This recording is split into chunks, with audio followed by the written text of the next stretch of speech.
Yeah, what it is, what it do. Jones off in the building. He say, whoever Crawford fight is going to be a low ball.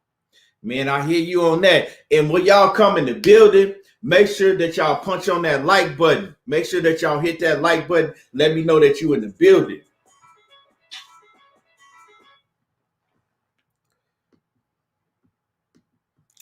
Yeah. And hop in the comment section and let me know that y'all in the building. First, hit that like button and hop on the comment section. Let me know that y'all in the building. We got a whole lot to cook on today. We got some good fights coming up this weekend. It's going to be popping, you know. Devin the Dream Haney this weekend. J.A. Dixon, what's happening with it? Robert Drummond, salute to you. What's good? E.J. King, what's happening with it? Joe the Beast, what's good with you? Mike Rhymes say, whoever is going it's not going to be a real threat. Tired of talking about that smoking mirror all this time. A lot of fighters are available, and he's sitting and there ducking his he's sitting there sucking his thumb on the front porch. Man, damn, you came in here going hard today, Mike Rhymes. Stan Swoosh, what's happening with it? What's good with you? Ron Clark, SUP Music, what's happening with it, homie? Yeah. We got what we got? So we got Devin Haney going down this weekend. Devin Haney fighting this weekend. He fighting against Jorge Linares. So I'm looking forward to seeing that. We also got who else we got this weekend? We got Shane Mosley Jr. Fighting Jason Quigley. Okay. So Shane Mosley Jr., he looked like he been getting better, you know. At first, he wasn't really looking like he had it, man. He was kind of looking like that. He didn't really need to be boxing, but he getting better, you know what I'm saying? He's getting better, and especially since he did that show, he getting a lot better. Who else we got? Oh, yeah, we got Nonito Donaire this weekend, too. He fighting the dude, Nordine Ubali. Yeah. Donaire and Ubali, that's going to be a hell of a fight. Big step off in the building. What's happening with it? KK, what's going on, bro? Oh, man, you already know same pimp suit just reheated. Just going over some of these fights this weekend, man. You know, we got Devin Haney and Linares. Also, the fight that we ain't been talking about, I actually had forgot about it, dog. We got Nonito Donaire and Ubali fighting this weekend, too. That's going to be a hell of a fight. Hell yeah. A good one. Yeah, I know you. Huh? Go ahead, bro. What's up? Yeah, so the Ubali and Nonito Donaire, I think that's on Showtime. The other fights is on DAZN. So yeah, Robert Drummond, the DAZN fights is Haney and Linares, and then the Ubali and Nonito Donaire, that's gonna be on Showtime, I believe. But money, you gonna have all the fights anyway over on your Instagram, right?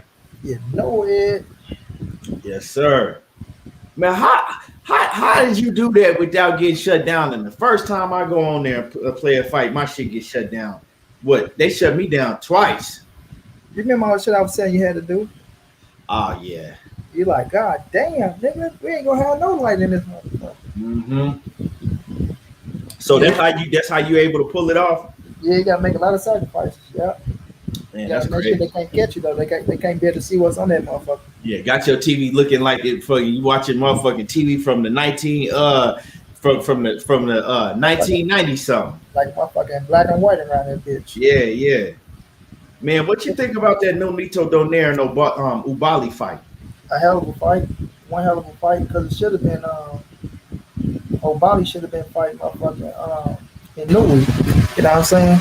So Nonito Donaire go step in and go be one hell of a fight. Nonito still got something in the gas tank. He showed that. Ubali is the top dog, but you know Nonito come in and he want to try to show, you know, turn back the hands of time. It's a winnable fight for him. I ain't gonna make it like he can't because he got that pop and he got that heart. You know, the Filipino flash. He a bad motherfucker. But it's gonna be a hell of a fight, bro. It's gonna be entertaining, fan friendly. It's gonna be one that we gonna enjoy. And like I know a lot of people don't be on the little fighters like that, bro, and they don't be getting enough recognition. But this is one that you don't want to miss. It's gonna be a hell of a fight. It's gonna be a hell of a fight. Right, man. I'm looking. O'Bali, his last opponent that he beat. Well, let me see. So his last opponent that he beat was Takuma Inoue.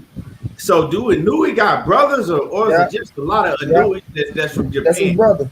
That's his brother. Yeah. So O'Bali, the big brother.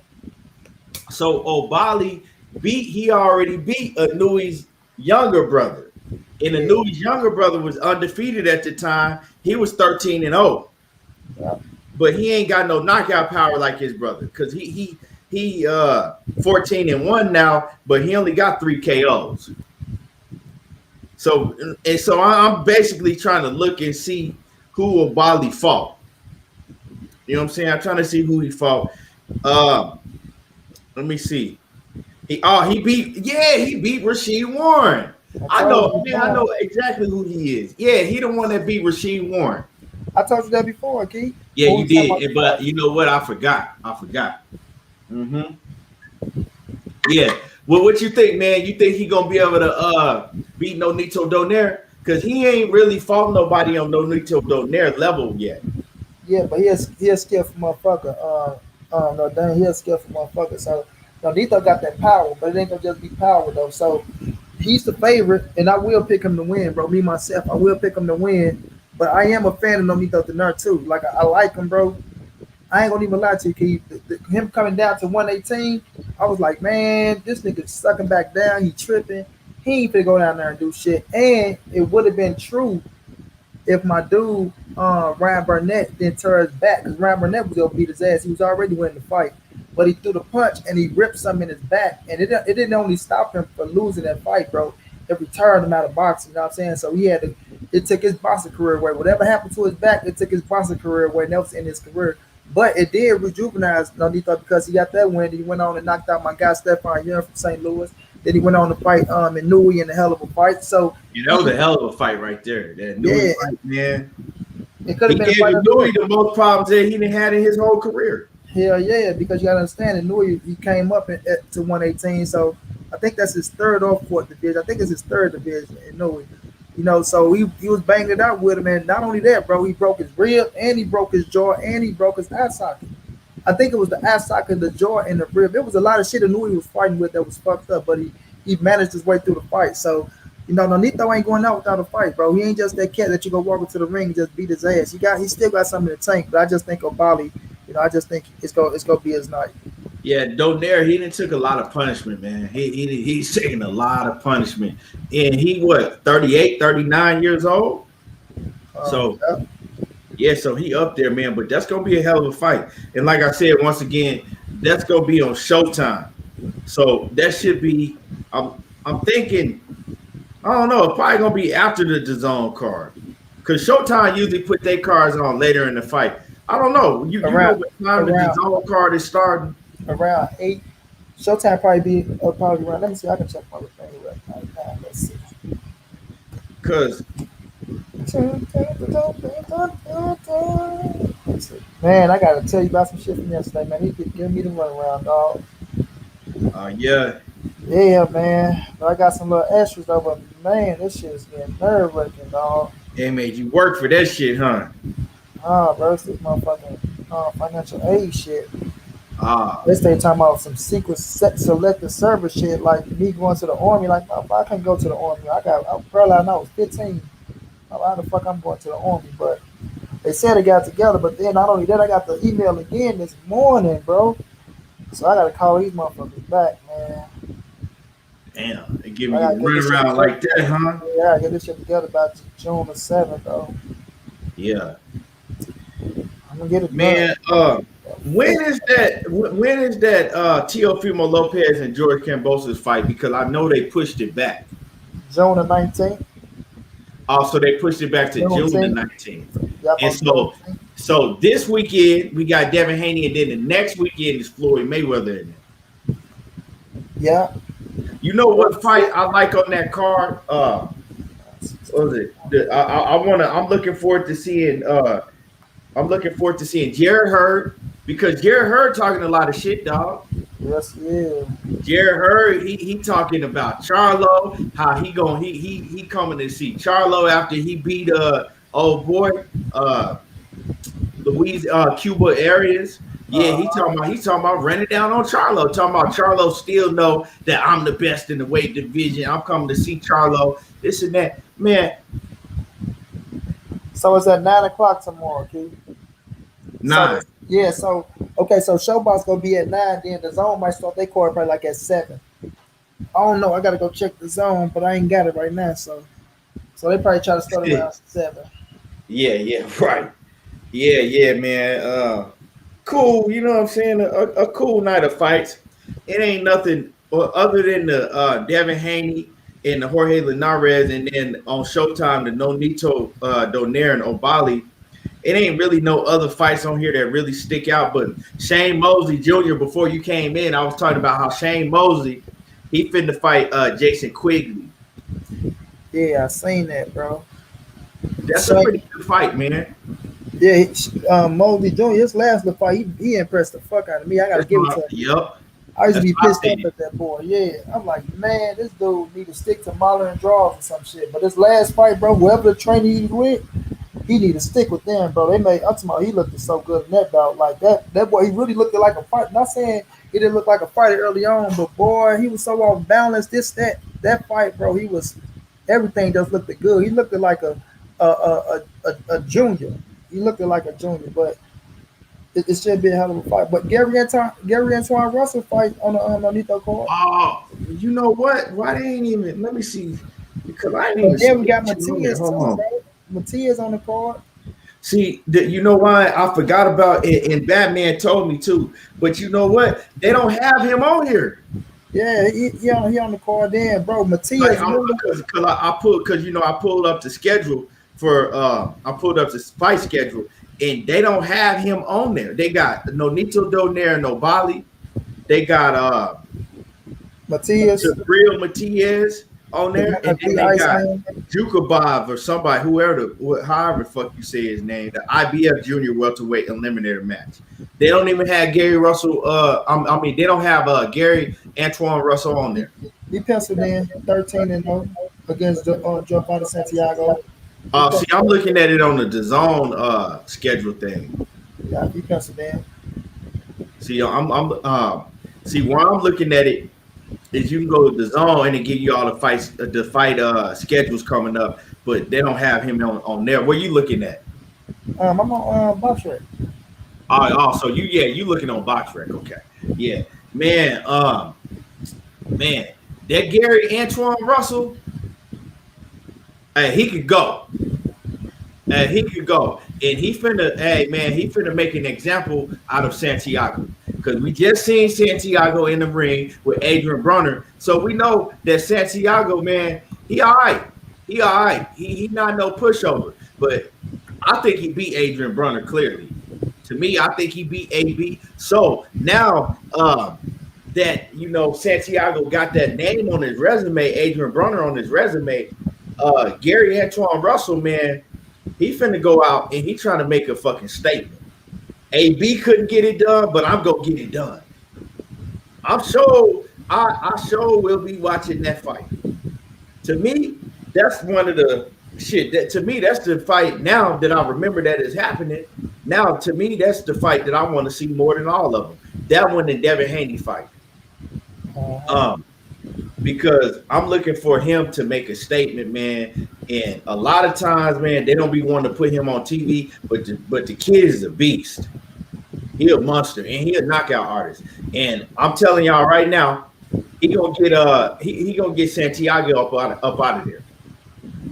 I agree. And I knew Santiago was gonna get another fight. I swear, because whenever they look at the fights like that, whenever you do something that good and that impressive, they gonna bring you back, bro. I knew they was bringing him back, just like they brought my guy back that beat Rolly. Even though he lost to Richard Cormier, I knew he was coming back because they understand, like they know the truth.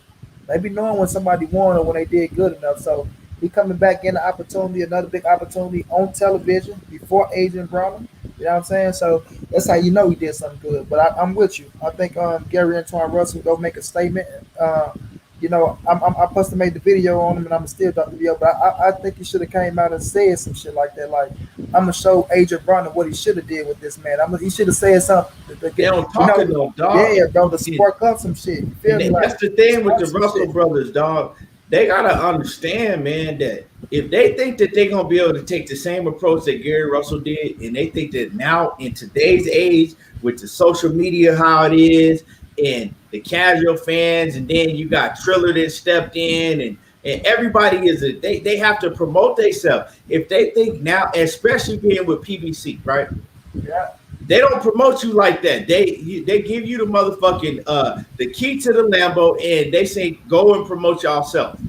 Yeah, they give you the platform. You know what I'm saying? So they need to understand that they're gonna have the same career path as Gary Russell if they don't hurry up and change what they're doing, dog. They don't talk at all. Most people don't even know. Look, all the talent that Gary Antoine Russell is, right? Most people don't know him from fucking Gary Antonio Russell. They don't even know which one is which. You know what I'm saying? Until you say, "Oh, you gotta actually describe the one that you're talking about," and then tell people what weight class that he in, and they be like, "Oh, okay, that one." They man. Because they got too much of talent. Gary Antoine Russell, he beat Boots Ennis in the amateurs a few times. So man, like I don't know, man, it's frustrating to me to see all the talent that they have, and they don't do no interviews, they don't talk. You can't. I mean, they need to understand that boxing is more than that now. You know what I'm saying? It's more than that. You can't just, be in the closet and then come out when it's time for you to fight and then go back in the motherfucking bushes. You have to promote yourself and talk. You got to speak. People want to know. People want to see what type of character you got. People want to be able to relate to these fighters. See, knockout boxing, he know everything and he didn't even know. Knockout report on everything, and shout out to Knockout Boxing 86 TV. Make sure that y'all go subscribe to Knockout Boxing 86 TV. Knockout, my brother, how you feeling, champ? Man, money. Knockout report on all these fights. He be reporting on fights I don't even know about, right? And he didn't even know that Gary Antoine Russell was fighting. Didn't even know it. That showed you how they doing their job in the ring, but they're not doing their job as trying to become a star. Because if you're that good, bro, if you as good as Gary Antoine Russell is, or Gary Antonio Russell, they gotta forget about getting fights if they're gonna be that good, but not gonna be able to promote themselves. Nobody gonna fight them because they don't have no name. What I'm gonna fight this dude for, and he that fucking good, and don't nobody know who he is. They gotta understand that. I mean, and you think that they would have learned the game by watching Gary Russell, right? How he moved in his career, and he didn't really start getting no recognition until he really started going out there talking shit, getting on niggas' helmets. But then he did it, and he let off the gas. They need to do something, dog. They need to do something, or they need to pay Batman or somebody to do it for them. Because what they're doing right now, it ain't working. And we know that when you have that much talent, but you don't sell, you ain't gonna get no fights. You know what I'm saying? You're not gonna get no fights. Man, what you think about that whole situation, man? I want to shed some light to even let people know that's watching, that they need to be checking out for Gary Antoine Russell and Gary Antonio Russell, man. But what you think about, man, how they moving as far as getting out there and letting people know who they are. Man, it's like you said, shit. Oh, no, don't get fed. But then it ain't only that. It's like y'all got a whole roster. You know what I'm saying? Y'all should be on this motherfucker. Not just talking, but like it should be a trend. It should be something that y'all should have going on where, you know, it that we are here like a slogan or some shit. Like it's The Russell way or something. yeah, like something going on where, you know what I'm saying? Like y'all already got a mouthpiece in Batman. Batman on every goddamn platform. You feel me? Right. Every platform. So shit, like give my nigga the motherfucking key to the car. Let him go drive for you. You feel me? Let Big Bro do his thing. You know what I mean? But at the end of the day, it's like he go get y'all niggas like right now. Bam, key money. I got him. Bam, you got him on this platform. Bam, take him to Drew Train platform. Take him to that platform. Take him to this. Like he gonna do everything. I mean, y'all gotta do is just pop up. Y'all ain't even gotta do it though. And who that is. All y'all gotta do is just pop up. Give 20 minutes here. Give 20 minutes there. Give 20 minutes here. It's y'all people and y'all love y'all people. That's the thing. Y'all love y'all people. I see y'all on Instagram going to bat for us, bro. Gary Russell Jr. coming out with the African and the Egyptian type of shit. So y'all are heavy on the culture and the bloodline. You feel me? So it fits right in. It goes right with each other. Y'all coming right to where y'all need to be. Right to where y'all need to be. Uncensored. Don't got the whole shit back. Don't got to be a certain way. Just be yourself, what you want to be. And give the people y'all, bro. Give the people y'all. You feel me? Because right now, you know what I'm saying? The game going to be moving. As good as y'all is, the game going to be moving. You feel me? And we know knockout speaks for itself. And man, Gary Antoine Russell is 13-0 with 13 knockouts. And we only talking about Edgar Berlanga. Edgar Berlanga 16-0 with 16 knockouts. But look at all the fucking hype you got around here. And look at what we talking about Gary Antoine Russell, bro. 13-0 with 13. He knocked out every motherfucker that stepped into the ring with him, bro. Why is hype training just like Edgar Berlanga? Why we ain't talking about him to see if his knockout streak continue? See what I'm saying? Edgar Berlanga shit just got stopped. Gary Russell is 30. Man, listen, if he go knock out Santiago, that's just another big ass statement. You feel me? Another big ass statement. I don't even think Adrian Broner buzzed the man. I ain't gonna say I gotta watch the fight over, right? But I don't think he never hurt that dude. Yeah, not even close. He didn't even come close to hurting him. Yeah, bro. So they just got a man. Hey, money. Check this out. What they can be doing. He fighting the dude that fought AB. Next. Right? And AB still fights at 140 from AB is a 140-pound fighter. You know what I'm saying? He could be calling out AB. Look, AB, I'm gonna beat his ass because you couldn't do it, and then I'm gonna come and beat your ass. He could be making noise, and it's it's a lot easier for him than it is for a lot of these other fighters because he got his brother, he got Batman. Batman fuck with everybody, right? All Batman got to do, all he have to do is, hey, Batman, I'm gonna stop through all of these platforms, just like you just said, money. Come through 20 minutes, 30 minutes, whatever. Stop through all of the platforms, but he don't want to do that. So if he thinks that, Batman, I see Batman in the building now. He said, what's going down, big bro? What's good with it, Bat? He said, yeah, okay. What's good with it, Bat? He said, their father think talent still sells. It took, they stuck in the 80s. Yeah, man, and that don't sell with the social media era. If he thinks that he's going to be able to ever have a name in boxing, doing what he doing, doing what they doing now, they ain't going to be no bigger than the club fighter. Because like I said, the fighters with a name know how good they are, right? If you got a name in the sport and you got another fighter that's real good, but don't nobody know who you are, they not finna take that chance and fight you.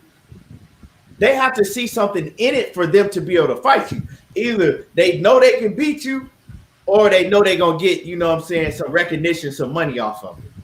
Bro, you can't move like that in today's boxing.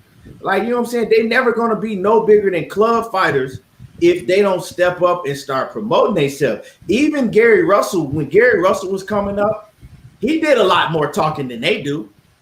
Gary Russell, he talked a little bit. You know what I'm saying? He stopped for a while, but he talked some. You put a microphone in Gary Russell's face, he was gonna talk that shit. I remember Gary Russell way back in the day. You know what I'm saying? When it was an argument in boxing, who had more hand speed? Was it him or AB? Gary Russell took the fucking mic and he was like, that motherfucker ain't got, man, he can't touch me in hand. And he started talking that shit. You know, but they don't do that. And you don't, I don't know what type of character Gary Antoine Russell has at all. I don't know nothing about him. I know he can fight his ass off. Yeah, he got a good courage, man. He all about his people. Like, he's smart as fuck. Like, they speak eloquently, bro. Like, them niggas smart as fuck. Like, he all about his people. He always giving knowledge, bro. Like, he give real knowledge. Yeah, but see, the average person ain't gonna say, okay, let me go to Gary Antoine Russell Instagram when you don't even know who he is and see what he's talking about. He need to put himself out there. He need to talk that shit. That's the only way that you gonna get somewhere in today's boxing. That's how I move. Like, you know, in the 80s and stuff like that, you didn't really have to do all that, right? You had a promoter that was going to promote you, and all basically, you know what I'm saying, if you wanted to be big, you could be big back then by just performing in the ring. Huh? Yeah, boxing was on a bigger platform back then. Exactly. And boxing was one of the number one sports in the US back then. So, right? You was everywhere. So you turned on NBC, CBS, all of that, right? So the promoter was going to build you. You just had to really focus on doing your job in the ring. You know what I'm saying? If you wanted to take it to that whole other superstar status, well, then do what Mike was doing. Mike was doing crazy shit, but that was his personality. That was him for real. Holyfield wasn't no big talker, dog. You feel me?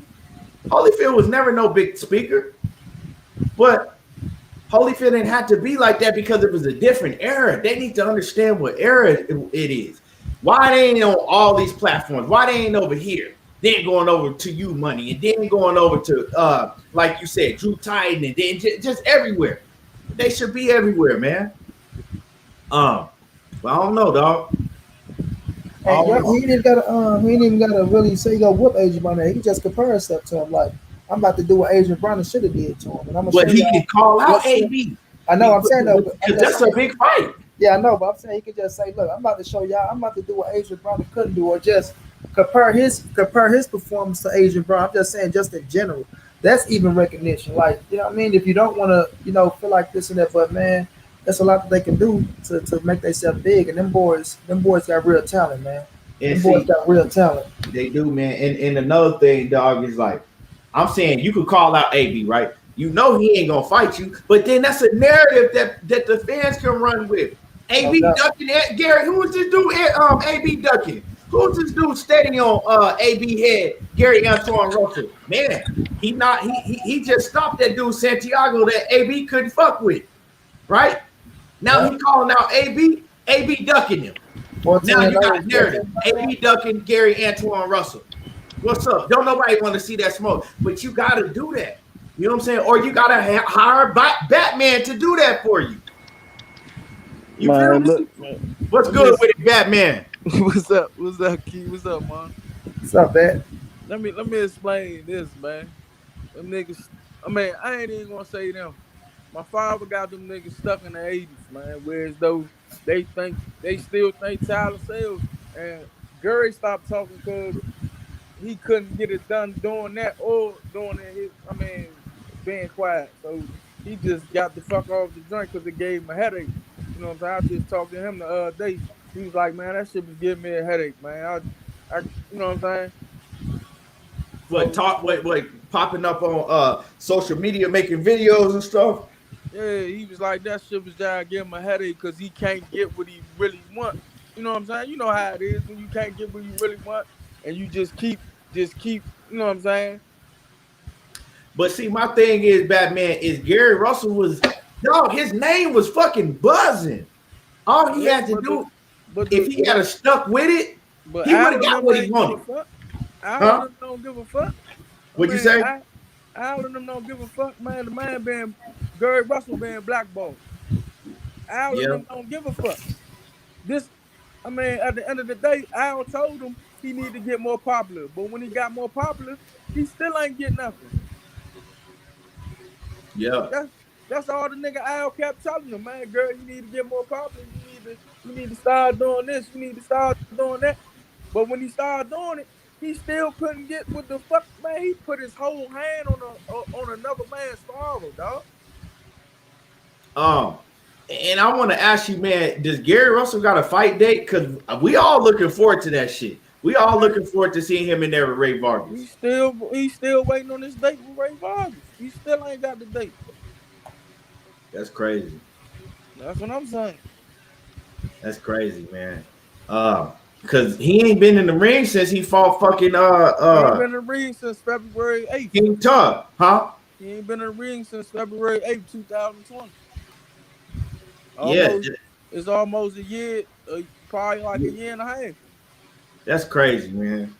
That's crazy. Come on, man. Y'all think, but the fans be saying all stupid shit like, where's Gary Russell? Y'all think the man don't want to fucking make no money? Man, come on, man. Y'all gotta really start paying the fucking attention. Get your head out your ass and start paying attention. Because you seen Showtime, right? And we know something going on. We know that they blackballing them, right? Because it's just as simple as this. We seen Showtime release a whole fucking schedule with guys that we didn't even know that was, you know what I'm saying, finna be back in the ring, right? Gary Russell ain't on the schedule. Gary Russell ain't. We seen all these dudes that they released on the schedule. Why isn't Gary Russell on that schedule? So the thing is that, you know, I don't know, dog. Why didn't Gary Russell just leave? So at some point in time, you gotta say, man, fuck these people. They not, you know what I'm saying? I know they my people. I know Al Hammond is but they ain't moving me right. They not treating me right. Let me go over there with DAZN. Man, they got a grudge against the man, and man. Won't he leave? Won't he go to DAZN or something like that? Because my little brother is stuck with them, so he just taking it on the chin. That's why. Yo, but see, your little brother, they gonna go through the same thing. They signed the Al for like 5 more years, so they stuck. So my 2 little brothers. So they just stuck over there, so he just ain't trying to make it even harder. So he just playing, you know what I'm saying? He playing the big brother role. I'm gonna fall down on the knife. That's crazy, dog. Cause what made them sign with Al Hammond if they seen that Gary Russell wasn't being moved right? He was being moved right at first. Okay, so this happened.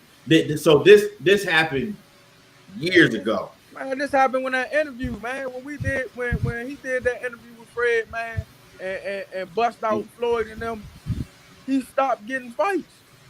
Yeah, that shit crazy, man. That's crazy, man. But it's fucked up. But man, like I said, man, you need to talk to your brothers, dog. You need to try to get it into them because they need to promote themselves. So they got too much talent.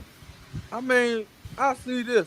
I see Al trying to move Antoine the same way I guess he tried to move Earl, but Earl had the stigma that he beat up Mayweather.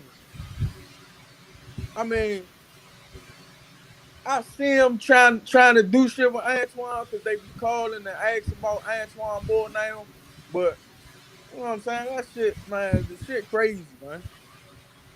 Yeah. Blue Blood. What's happening with it? Blue Blood Sports TV off in the building. What's happening with it? Fam, what's going on? Blue, what's going on, Blue? Then when he go on here and stop, what's his name? Santiago, motherfucking Adrian Broner lost to him for real. Yeah, he lost that fight. AB lost that fight. Be that bitch, salute. Diverse consciousness, what's happening with it? Salute. Jalen Thompson, salute. Man, J.A. Dixon off in the building. Man, I don't know, dog. It's a fucked up situation, man. It's a fucked up situation. Man, but it ain't like nigga ain't getting no money outside the ring. That shit ain't about nothing, no, man. Them niggas not stopping nothing. Right. They just stopping the nigga superstar, the big superstar. That's all. Right. But the people act like they don't see it. The people, it's a lot of bitch niggas on here that act like they don't see that though. But you know what I'm saying? I mean, I be saying niggas in the comments, oh man, he ain't. How the fuck he gonna do something? He need the promoters and the guys in the suits to make the fights. They keep hiding all y'all fake favorite fighters. He already done. He put his whole hand on another man's father. The other man act like, I guess when he went to Al, and they said, man, look, just ignore it. Come on, man. It's just. Yeah, man, but like I said, what was really a red flag to me is that everybody on that schedule, and Gary Russell ain't on the schedule, dog. You know what I'm saying? He got up on it. I mean, they gotta let him fight. It's gonna because he got the belt. It's gonna be on Fox. But you know what I'm saying? It's just crazy that he can't get a voluntary fight or none of that shit. Come on, man. What fighter can't get a voluntary? All these dudes you seen, they fought the champion and they fight who that. Look at Jamal. Look at Jamal. He fought a good fighter. Now he fighting a bum because you know what I'm saying. Come on, man. We can't even do that.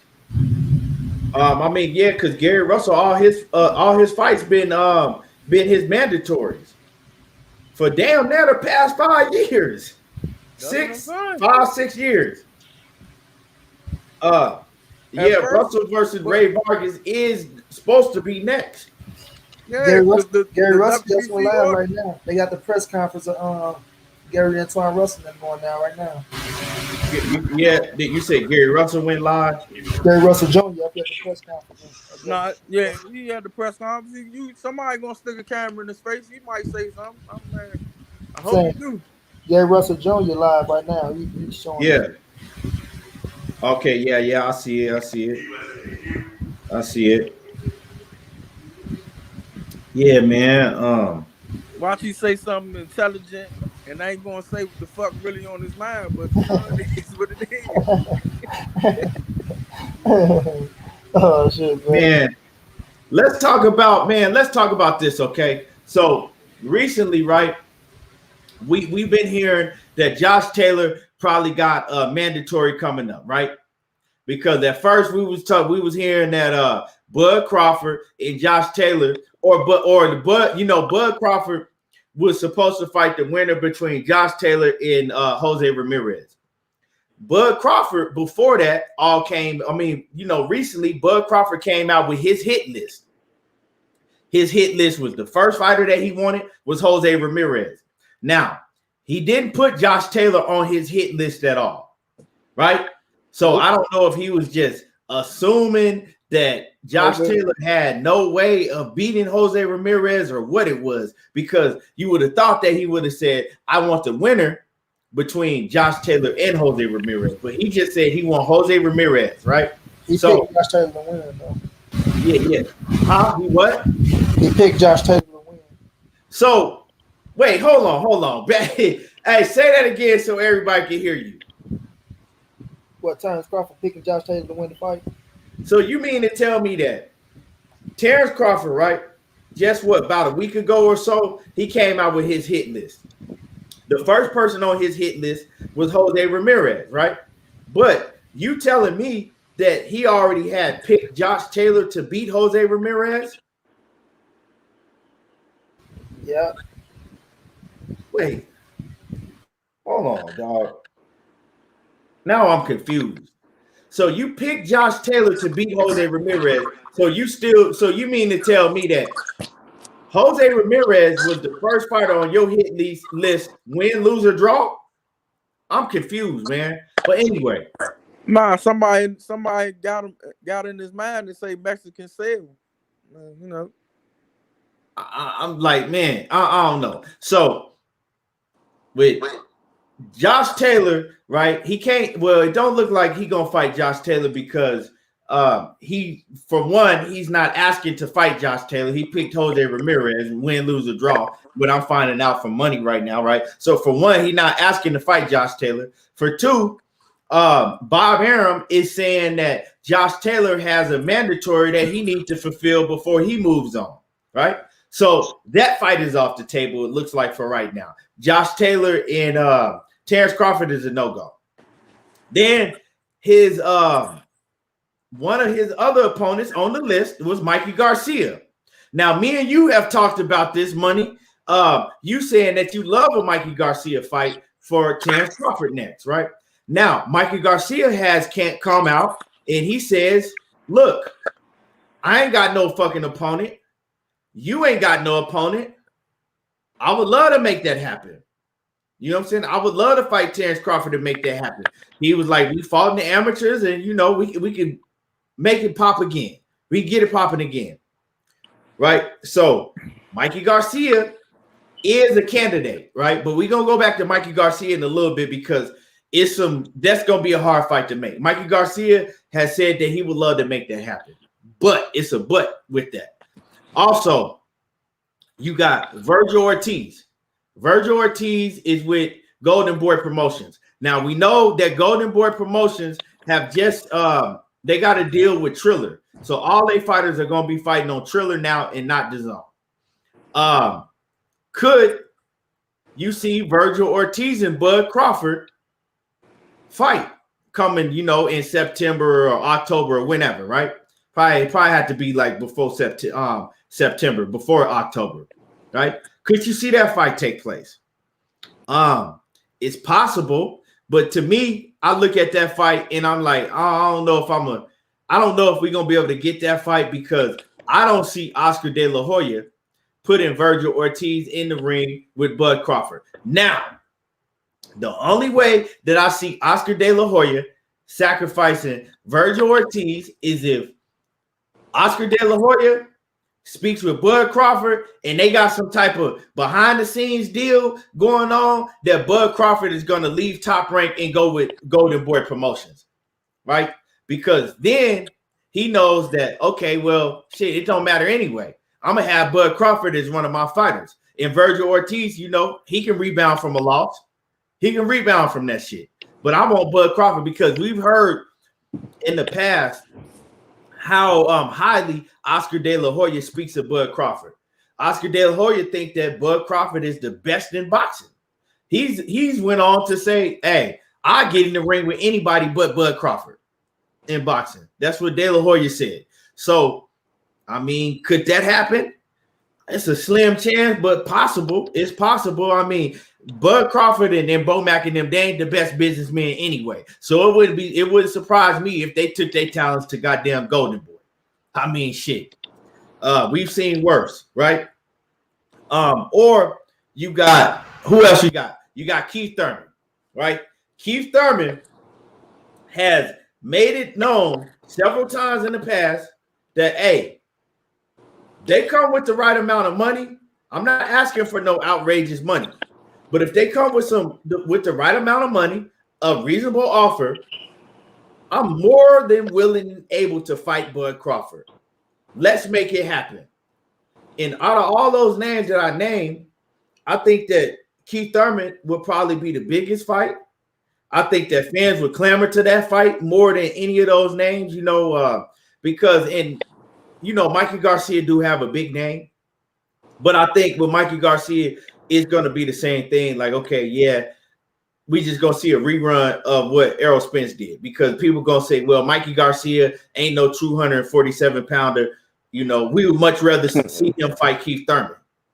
I would much rather see him fight Keith Thurman. But see, the Keith Thurman situation, that's like up in the air because now you got to wait for Bob Arum to pay Keith Thurman.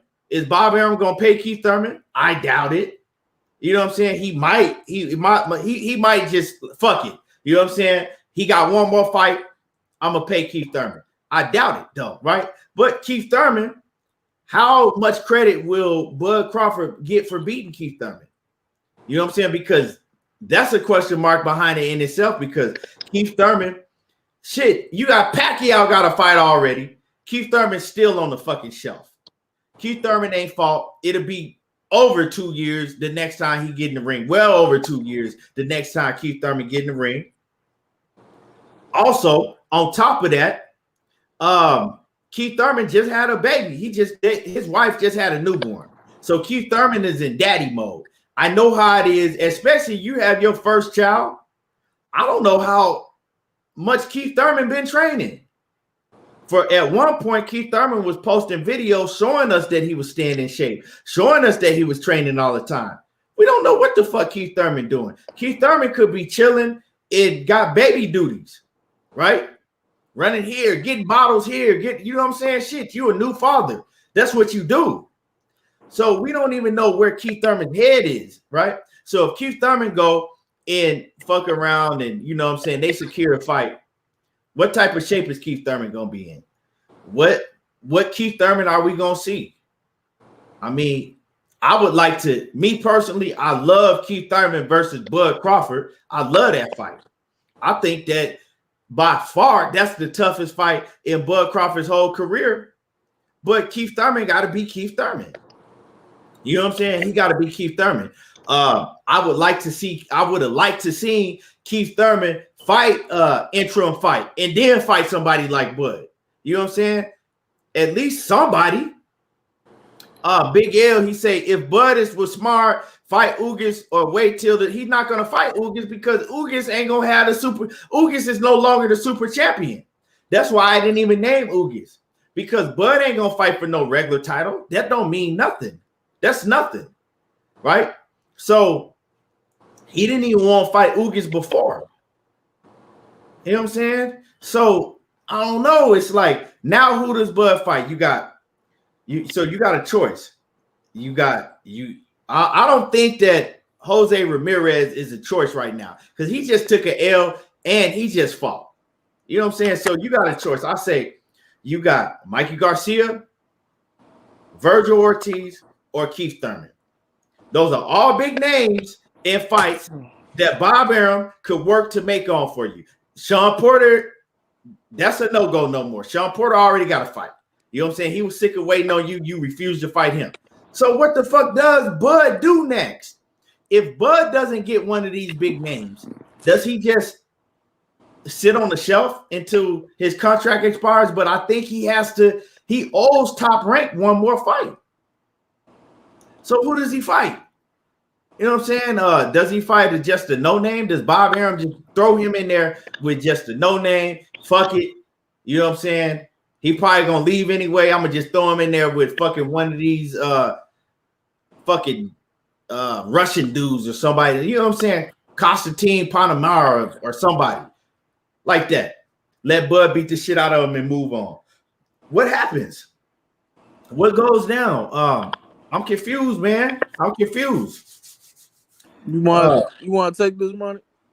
Because I'll tell y'all what's going to happen. Go ahead, man.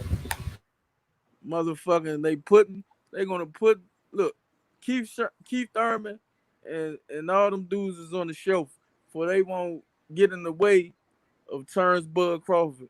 Terence Bud Crawford is going to fight a bum, get off Top Rank, and try to make the fight with Earl. And when Earl beat him, he gonna retire, man. That's the play, man. That's the play. Cause look what you got Keith Thurman out here trying to do his own business. Usually Bob do his business for him. Al do his business for him. So somebody on the PBC don't even want that fucking fight to happen. Then you see what they did to Sean. Oh no, you're not activating that you're not going to activate that your mandatory. But if they give you a deal, you can go fight them. But we ain't activating that mandatory. You see what the PBC did with that? They man, go ahead and let that man be. Let him fight somebody and then feed him the Earl, man. We're gonna make one of the biggest fights in history. That's what I see. I feel like if that WBA super on the line with Earl and Pac-Man like it is posted on BoxRec, that's the play. Then he's still in position to fight, for undisputed. But we don't know, man. I don't know what to say about that dude no more, to be honest with you, dog. I'm thinking like Bet thinking you trying to get a fight, that'll be the smart move. You know what I'm saying? To get a fight in with whomever just to get the fuck away from Bob Byrne. You know, give him his last little fight. Like what Michael Jackson say when he owed to Sony that last motherfucking album. But I've been writing songs for so long, I could just throw any damn thing together just to get the fuck off the record company. So I'm hoping that's his play. Just give him a fight and then try to save his big fights for down the stretch because he still got big fights down the stretch. Win, lose, or draw, world space. He still got big fights down the stretch where he can make a lot of fucking money. But you never know what to do, bro. We don't know. Like his business so rocky and shaky. Then we know that he still got a contract with ESPN even when he done with Top Rank. You feel me? So it's gonna be a lot for him to digest and see what he gonna do. Like I say, Bo Mac driving that car. You feel me? Bo Mac driving that car. We never know what Bo Mac or what he got planned for the man or shit like that. So we'll see, bro. Hopefully, though, bet that's his plan, trying to get the fuck away from Bob, give him any kind of fight, and then try to make that Spence fight the biggest fight of his career for undisputed and try to keep as much money as he could. You feel me? That'll be the smart thing. But nowadays, man, when you got motherfuckers like Bernie talking for you and things of that nature, burning bridges for you or just talking out the side of his ass, you sitting back laughing, not saying shit, not saying nothing wrong with it if that's who you are. But, man, it's go. I don't know, man. But with the Thurman situation, Thurman to bang with his ass, Ugas to bang with him without no title. Them all names for him. Them all the names that he need. Every time about with this one or two his fucking his Hall of Fame stage. You know what I'm saying? You need the big fights. So he got big fights out there. Just what you gonna do to make them happen? Who you gonna go to that's gonna want to put the money up for it to make it happen? Because them dudes ain't just go fight for no peanuts. You know what I'm saying? So is you coming over the top? I mean, Al Heyman, is you going to fucking Golden War? So it's gonna be some questions to answer, bro. So whenever we open up our mouth, we just talking though. We don't know shit. We just speaking, and they got all the plans. They know everything that they doing, and we haters, and we doing this and we doing that. So we'll just have to wait and see what's going down with them. But what we do know is, right, the business is looking shaky, and this team ain't that strong. You know what I'm saying? This team ain't that strong. So at the end of the day, we wish him nothing but the best. And October is coming. I mean, winter is coming, and we'll see how that shit play out. Yeah, man, it's a confusing situation. And what's good with it? Lord to the game, boxing talk. My man Kwame East in the building. What's happening with it? He say, Bud saving grace. No one can beat him that ain't on PBC. Yeah. Hey, it's funny how. Right, Kwame. I was always calling Kwame East Kwame Brown. Every time he's like, man, you keep on calling me Kwame Brown. Now Kwame Brown has made headlines. Hey, you know what I'm saying? I spoken into existence. Nobody was talking about no Kwame Brown but me. I spoke that shit into existence. Hey, Kwame Brown, man, on everybody helmet now. They talking about the #1 bust. That motherfucker came out and conquered the world. You hear me? Man, he a real one too, man. I fuck with him too. I'm trying to tell you, bro. But like you said, though, y'all thought I'm just a little bitch ass nigga, huh? Every time y'all catch me, y'all see the little picture and shit, and now that mama cooking, you motherfuckers, can't get enough of that mama cooking now. Right. You know what I'm saying? Put that seasoning on that shit. That seasoning. That boy ain't playing, boy. That boy that came out and conquered the world on that motherfucking ass. Will buys comfort. Omaha, new owner Charmin Chucky, and he from Omaha. He's saying that Bud heading to the PBC. I got a video that so y'all check for this next video I got coming out, and I'm gonna explain to y'all. I ain't gonna really talk about too much. I'm gonna explain to y'all, man. Bud was already told what he had to do, and I'm gonna talk about that shit. Because one of his main men said it. But I don't know, man. If he's going to the PBC, well, great. You know what I'm saying? After all that shit that Bo Mac talked about the PBC, hey, you gotta swallow your pride. You gotta do business with your people sometime. You feel me? He might have to go over there and apologize. I know I said a lot of shit, but let's get this bread. Because Al Heyman at the end of the day, he a businessman. You feel me? Al Heyman is a strict businessman, and his motto is to keep everything right where it's at. Al probably ain't heard shit they said, man. I don't be paying attention to that shit. Right, yeah. Al ain't heard none of that. But I mean, he could have. Other people could have took it to his attention. You know what I'm saying? That shit out. Rub that shit off like it ain't nothing. Getting back Yeah, to yeah, because he a businessman. At the end of the day, he could say fuck me all he want to, but just as long as I'm getting paid from it, it's all good. That's how Al, you know what I'm saying? That's how Al moving. Terence But Crawford never said nothing about him, bro. My dude. right, Bomac. That's how I yeah, think. Boback did. Yeah, exactly. That's what I'm saying. I'm saying Boback, he And gonna that have to McGuire dog, Key. Oh Bomac yeah, and and that they guard McGuire dog.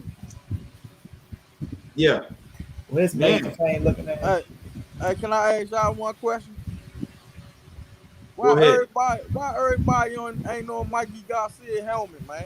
That he's trying to fight all these little guys, but he said he wanted to stay up 147 before he can get the Earl Spence fight again. But he's not trying to fight nobody that's the top 5 fighter at 147. I just want to know that. Well, I mean, how you saying that? Because Mikey Garcia, he said he want anybody big from 140 to 147. He not saying no at 147. He not saying nobody name at 147. That's all I hear him keep saying. Tank name. He said Tank name, Teofimo Lopez name, and he said he want to fight Josh Taylor. Them the only 3 names I'm hearing him say. He say he'll fight Terence Crawford. He said he'll fight Terence Crawford. I just said that. But he said he's not gonna fight Terence Crawford while he with Top Rank. So Terence Crawford. Yeah, but he said. But what he said? Taylor He said with the Top fight Rank. would be. But He Taylor said the with Top fight Rank. would be. Well, this is what he said, right? Because he talked about Teofimo, and he also talked about Terence Crawford. He said those are 2 fights that he would love. He said, but the thing is that he know that both of those fights are going to be difficult to make because of Bob Arum.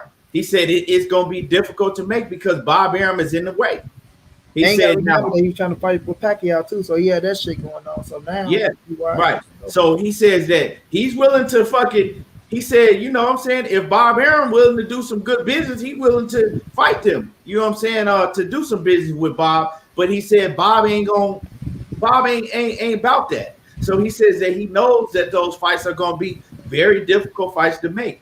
But if that wasn't the case, he said he want to fight all them dudes. He said any big name from 140 to 147, but it ain't nothing that he can do if those dudes are Top Rank, and we know that his situation, what went down with his situation in Top Rank. That's the politics of boxing. All right. Now y'all said that, right? Now I like Mikey and Josh Taylor though. Ain't he supposed to be working his way back up the Spence though? Why you saying that? No, I'm just saying. Listen, I'm talking about he supposed to be working his way up the Spence, so he should be fighting. So he should be fighting. He lost every round. Why he need to be working his way up to Spence when he lost every single round? That nigga know he said. I'm giving you what he said. That nigga ain't getting no Spence rematch. Bro, Spence is not thinking about no Mikey Garcia. I know this. Mikey Garcia is thinking about Earl Spence. I know this. I'm saying, shouldn't he be, since he keep on saying he want to get back in there with Spence, shouldn't he be working his way back up there? I feel what you're saying. If he said that, if he's saying he want a Spence rematch, then yeah, he got to do what he got to do to get back in that position. But Mikey Garcia, he was working on the Pacquiao fight the whole time though. Yeah, but his name, Mikey Garcia's name is his name rings bell though. We gotta keep it real. So with Mikey and all the names he named, those are big fucking fights, bro. Mikey in it for the paper now, right? But still, him versus all those names is still good ass fights. You know what I'm saying? I never said that. I know. I get what you're saying. I'm just saying though, like Mikey versus Devin trying Haney. to hold some of these dudes to what they say. But I'm just saying though that Mikey and Devin Haney, Mikey and Tio, Mikey and Josh Taylor, Mikey and Terence Crawford, Mikey, he ain't gonna say Sean Porter, man. That one wants to put Mikey and like those names right there, those good ass names to see him in the ring with. You hear me? So we'll see, bro. We'll see. Listen to me though. I know them good names to see him in the ring with. I know that. But in Mikey Garcia's head, he came back in his head and said, man, he can look cut out, bet. better than what he did against then we should see you in there with Sean Porter. We should see you in there with Keith Thurman. We should see you in there with some of the top, you know what I'm saying, welterweights before I can see you back here, for a motherfucker can say, oh yeah, he should be ready for Earl now. Bro, that's not. Come on, Batman. Come on, Batman. For real. He lost every fucking round. I don't care what he does. I don't need to see him in there with nobody to say that he ready for Errol, because it ain't happening. Errol Spence ain't thinking about him. Errol Spence is gonna do what he gotta do and move on. He fought like that. Ain't Mikey need to be doing. I mean, he tried to make a fight. He should get that fight. But Mikey he was trying to make a fight with Pacquiao. That was the fight that was supposed to happen. It fell through.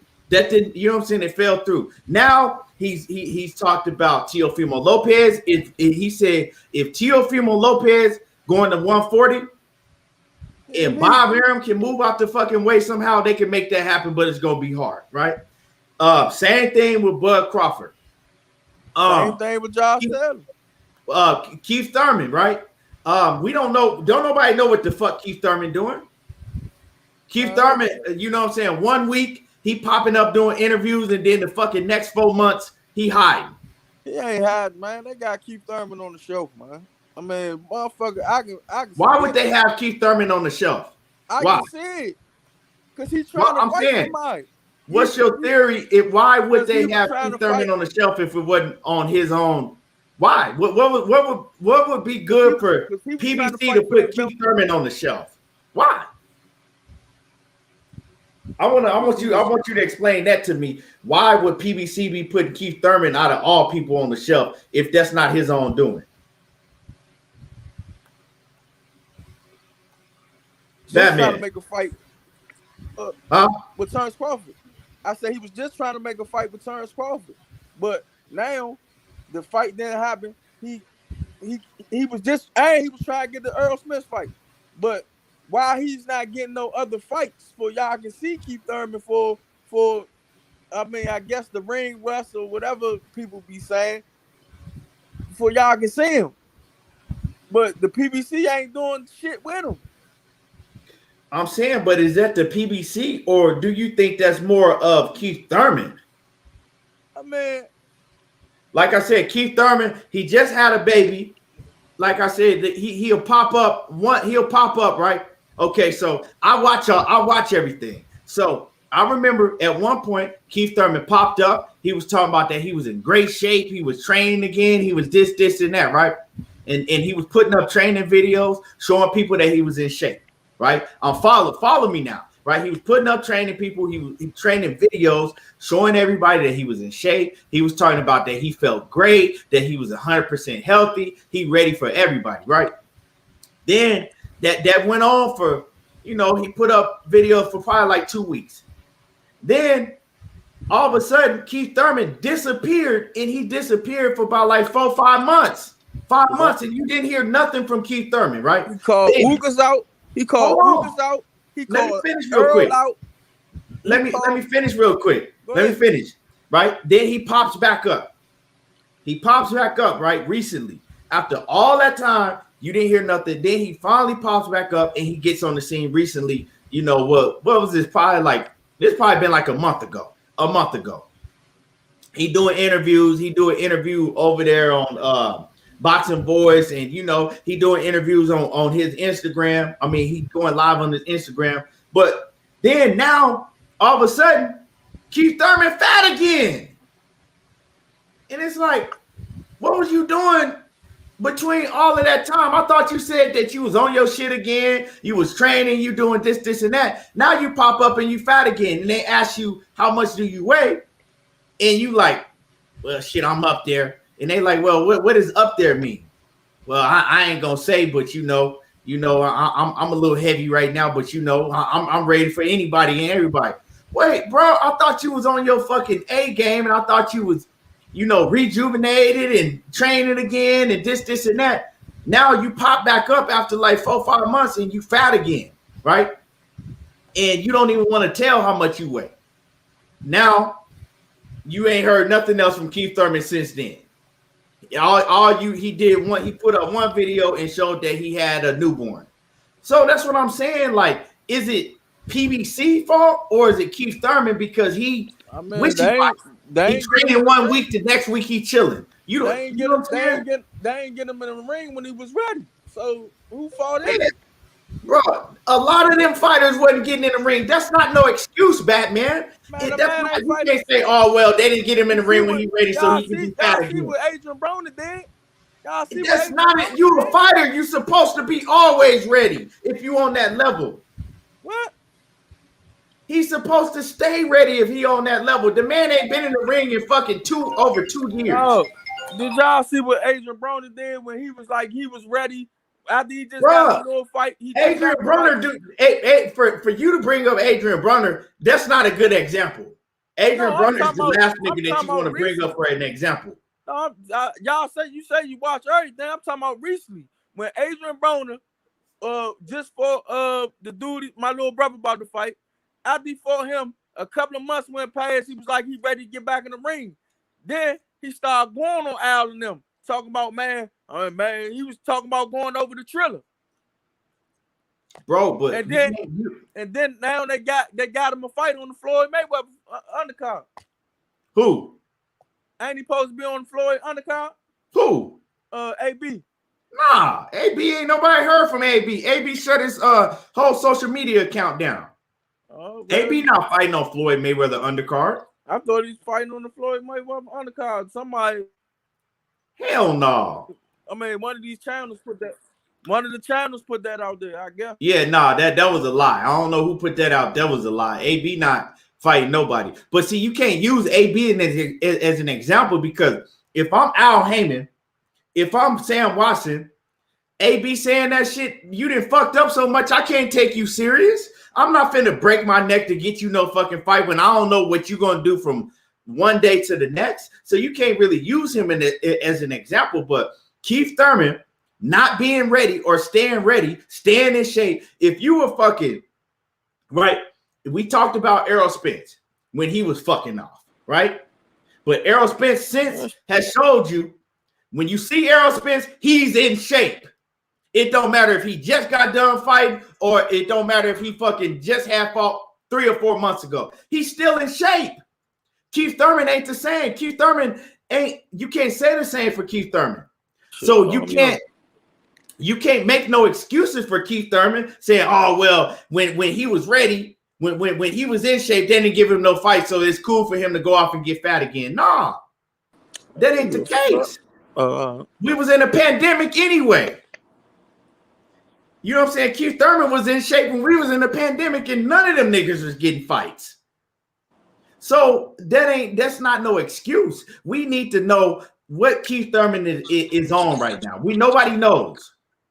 Ain't nobody heard nothing from Keith Thurman except for that he had a baby and that he fat again. So I don't know. Man, niggas rich, man. You know how it be, man. I mean, but he came out, Batman, and he said, you know, he made the excuse like, I jumped up in weight too high. I was coming down from damn near 190. I had to lose too much weight in my last 2 fights. You know, I learned from that. Now I'm on my shit. I'm eating right. I'm training right. This and that. Well, what happened? You know what I'm saying? You was just saying that shit. Then you come back on the scene 4 months later and you fat again. What happened to the dedication and you doing things different and all that? So, man, it ain't no excuses. So I'm not going to put that on PBC that they're not getting Keith Thurman in the ring because one thing I do know is that Keith Thurman is one of PBC's biggest names, right? This ain't the Gary Russell situation. Keith Thurman is that's a whole nother ball game. Keith Thurman has a big name. He been on pay-per-view. He didn't have big fights. It wouldn't be no fucking use for them to sit Keith Thurman on the shelf. At the end of the day, Al Heyman is a businessman. So he gonna do what's right for his pockets and what's right for PBC. I'm pretty sure that they would love to have Keith Thurman in the ring. So me, the way I'm looking at it, if Keith Thurman ain't in the ring, that's because Keith Thurman ain't ready. Keith Thurman on some bullshit. I can't put that on PBC. Now, when it comes to Gary Russell, that's a whole different story because Gary stay ready. But that's a whole different story. You know what I'm saying? But I don't know. Money, you there? Yep, I'm there. Yeah, what's your take on that, man? Well, see, he's saying he's ready. He's saying he's ready, so we trying to get him a fight. I don't think Keith Thurman hold weight, man. His name's still big. His ass only lost to Pacquiao. He's still a big name in the division. He'll come back. He'll fight somebody. He'll get in the ring with somebody. Who it's gonna be, we don't know. You feel me? We don't know. But for us them holding his ass back, I can't see that situation. I see his ass like he put on for PBC. You know what I'm saying? He's one of the big names.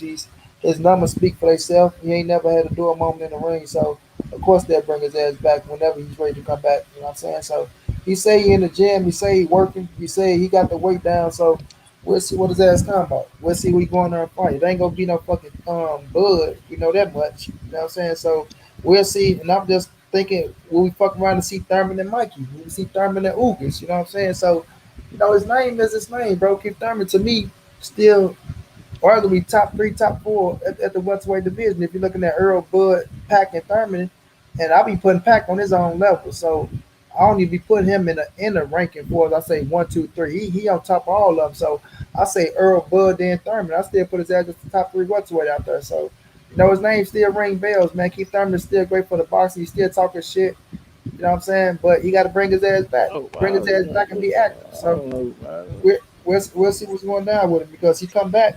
You ain't gonna never say you saw him in a boardroom fight.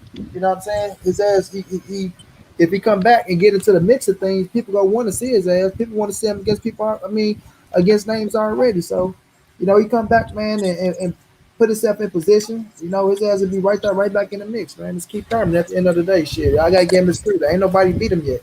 Only person beat him was Pacquiao. So, out of their era and they realm where they standing at right now.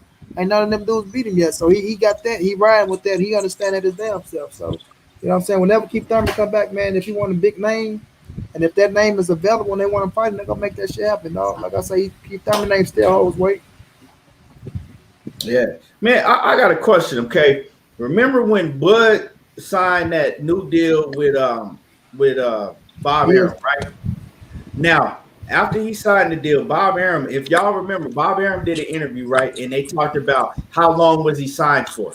And Bob Arum alluded to, basically, he said something like a lifetime. Remember, do y'all remember that? Yeah, I remember that shit. Yeah, he said he was like, I can't remember the exact words that he said, but it was some, that something like, he signed a lifetime deal with us. Something like that. I don't remember the exact words, but it was something like that. Now, what does Bud Crawford's contract look like with Bob Arum? Now, we know that Bob Arum got Bud Crawford out of a situation that he was in before. Was it with All-Star Boxing Promotions? Some damn boxing promotion where he had to pay him some money. Yeah, it was a boxing promotion, right? That Bud Crawford had a fucked up contract. And Bob Arum came and saved Bud Crawford out of that contract, right? So, the rumors was going on. The rumors was saying that Bud was kind of locked in with Bob Arum. You know what I'm saying? Because Bob Arum rescued him out of an old contract that Bob Arum was still paying the old promoter for Bud Crawford a percentage of his purse or whatever. You know what I'm saying? However the business went down. So what is, what I'm saying? What does that contract look like? Is Bud just able to just, get up and just leave Top Rank with no strings attached? I'm gone. I did my time. I'm out. Or is it some stipulations behind that? Because Bud has never been vocal of saying, I'm leaving. He's never been vocal saying, look, I'm gone. You know what I'm saying? I'm gone. I'm out of here. Fuck him.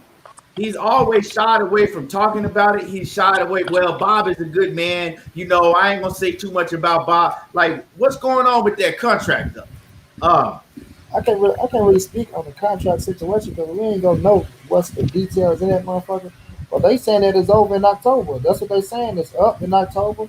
So evidently it couldn't have been no goddamn lifetime contract. Now I do remember reading that thing and when he came over and shit, he saying he had to pay them people and shit, and I guess Bud was owing him some extra money out of his shit, but I don't think it's a lifetime. I don't think no motherfucker that's stupid or retarded to sign a lifetime contract to a motherfucker just because that's who you're going to and he getting you out of a situation. But I think it has some things to do. We know Bob Arum contracts always be fucked up, especially when you make you a world champion. Like Mikey said, if you become a world champion, it automatically set your ass back for 3 more years or some shit like that. So I don't see that happening because Bud is still a champion. But I can't really speak on that type of shit. What the contract Yeah. is like, if it has stipulations, because they saying it's up in October. I'm quite sure if it had anything else to do with it, Bob Arum, he won't be hesitant to say it. You know what I'm saying? Like in interviews, well, he still owes me this for that, and this that motherfucker, his old ass, the way he talking now about Bud, that should be out there. He'll be dropping that. He'll be dropping that information. So I think it's up in October, man. I think it's up. I think Bob is tired of his motherfucking ass himself for whatever reason, right? I think Bob tired of his ass, want his ass to get the fuck on himself. You feel me? So I think that's how it is. And remember, Key, they try to sit back down and talk it out with him and try to go smooth things out when he was throwing his ass up under the bus the first time. So Bob would talk to him though. Yeah, Bob he like said she he denied that talked shit. to Todd DeBuff. Yeah, he denied that shit. So I don't even know what's really going on with it. But for some strings attached and him having stipulations in that bitch, I don't think it got nothing else to do with it. I think it's up in October. I think it's the best for the both of them to walk the fuck away from each other. You know what I'm saying? And start the last end of their career, because this is the last end of Bud career going down the stretch. Shit. So make as much money as you could. That's what I'm gonna say. And Bob, go do him. So Kwame say it was 8% as long as he was a champion. So they had to pay the other promoter 8% of whatever Bud was making as long as he was champion. And then J.A. Dixon they said he was paying the old promoter 8% or something like that. Bud ain't going nowhere. It's just a gimmick. Bud gone, man. I think that's probably why Bob was saying he was losing money on his ass, because he losing the extra 8% up out his ass.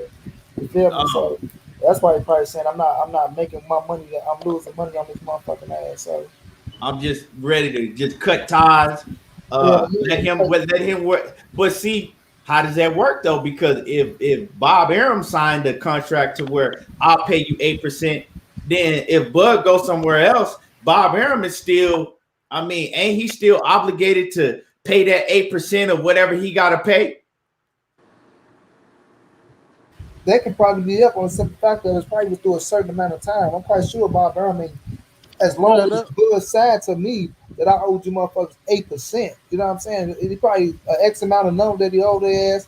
I'll pay you 8% X amount of time till I get to that number, and that's that. But I'm quite sure Bob ain't locking himself in no contract with no motherfucker else for Terence Crawford. If he ain't making X amount of dollars to fill this coffin up to where that 8% don't even look like it's being taken out. So no, I don't see that shit. And you notice ever since Bud Crawford signed that deal where he got that $4 million guaranteed to fight, that motherfucker. Remember, Bud used to fight all the time.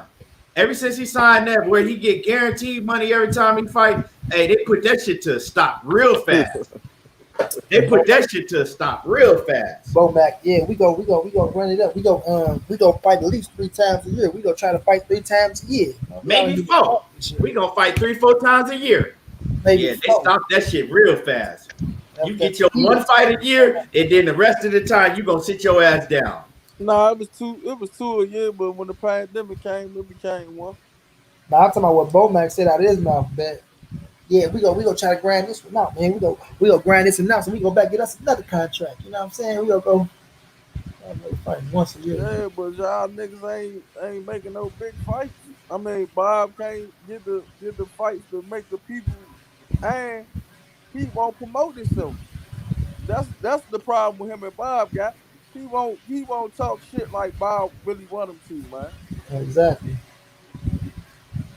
Hey, what about so my man in here from Omaha, he's saying that they gonna throw Terence Crawford another bomb. They gonna throw him a bomb and then just let him go by his way. They not gonna give him no decent fight, no big fight with no big name. They just gonna give him a bomb. No, they gonna probably put him in somebody like they did Pacquiao. They gonna try and rob him, but I hope they can't rob him with no bomb. Nah, they gonna get a rough and tough fighter. If it I don't know who. I don't think they have the ability to do that with Bud. But listen, what I'm saying, the fighter would have been Sean Porter. but he ain't with the fucking top rank anyway. So I mean, I don't really think they have nobody on top unless they do a rematch with Igis Kavalaskis and he can and his chin can hold up. Then they might could be able to pull something off like a robbery. But he'll knock out Igis Kavalaskis again. So it ain't really nobody on top rank resume they could pull that off with because he gonna knock all of them out. I mean, I guess, but if they can get somebody over there that can stay in the realm, they're gonna rob him. They did it to Pacquiao. They did it to who else? They did it. They do it to mostly all their fighters that they know that's about to leave. They get their belts. They get their belts the fuck off of them and let them get the fuck on about their business. But we gotta look at realistically, right? On the top rank roster, because it got to be a fighter that's on the top rank roster. So let's look at who they got on their roster. Let me see. Welterweight. Let me see. Hold on. We got to really look at. I'm gonna try to pull this up and see if I can. Man, they ain't got nobody over there they can even try to rob Bud with. You gonna beat all their. That's what I'm saying. They don't have nobody on their roster. Abdurev. What's his name? I can't even say his fucking name. Abdurev or whatever his name is. Is he on top rank? Dude, 18-0. Because Bud probably gonna end up fighting somebody like him. I'll show you his name. Dude, this dude right here. Hold on. Oh. Man, I can't say that shit. I can't say that shit, dog. I ain't gonna make a fool out of myself no more. Huh? Shit, I ain't been trying to mention it either, shit, but I don't know if you're on top rank or not. Even if you was, Bud beat shit out that dude. That's what I said. Like he's gonna be 17 letters off his motherfucking. He ranked number. They got him ranked. This is what I'm saying. If they can get a fighter that can sit there and don't get stopped by Crawford, they can rob him. Man, look at what's his name? Timothy Bradley, man. Timothy Bradley got the shit whooped out on by Pacquiao, man. Yeah, he did. Every time. And they robbed the shit out of Pacquiao that first fight. Beat the shit out of Tim Bradley. So what you think they gonna give him somebody like Ray Robinson? I think he's still on top rank. Ray Robinson ain't with top rank. He left. Ray Robinson with PBC. Oh, he with PBC now because he was with top rank. Let me see, man. Let me see. Hold on. Castillo Clayton, he ain't with top rank. Avanesian, he ain't with them, but none of them dudes. Speedy Ellis, he ain't with top rank. It ain't nobody that can beat him. It ain't nobody, no Rudy Poot that they could put in the ring with him to last more than these names I'm looking at. Ain't none of these dudes gonna last more than 6 rounds max. The toughest dude that out of all these opponents is Igis Kavalaskis. And we know what happened last time when he got in there with Igis Kavalaskis and the technician that Bud Crawford is. In Igis, he gonna be scared. He get in there with Bud again. He gonna be scared anyway because we seen when Bud turned it up on him, Igis was scared. The motherfucker was tucking his tail. He was scared. He didn't have that mean streak in him like Bud did. So he gonna knock out Igis earlier than he did the first time. But I hope he get away with his belt. I hope he get away with his belt before he can get his big fight. I'm with you, man. It ain't nobody that he could fight. So they're not gonna be. So this is the thing, dog. Top rank is in a bad situation with Bud having that belt because it's nobody. When you look at the landscape, right, of the top ranked fighters at welterweight, it ain't nobody that can come close to beating Bud Crawford. But won't Bob just let him go ahead and get his fucking fight out the way then?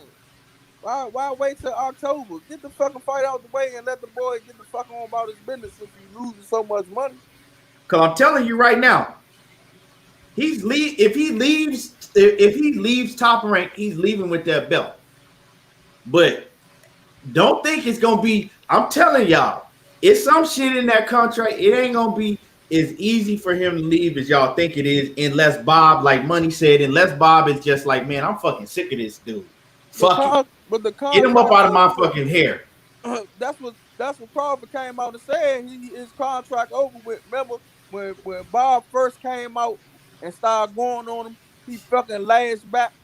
He lashed out, and then he came back and rebutted. But I mean, come on, man. If Bob's saying all this shit about his fighter, let the man go, man. Let the man get the fucking fight over with. Let him go, and let's see what he can do. Let's see what type of fights he make on his own. Let's see if he make the big fights on his own. So then you can say, "Oh, that was Bob Earl."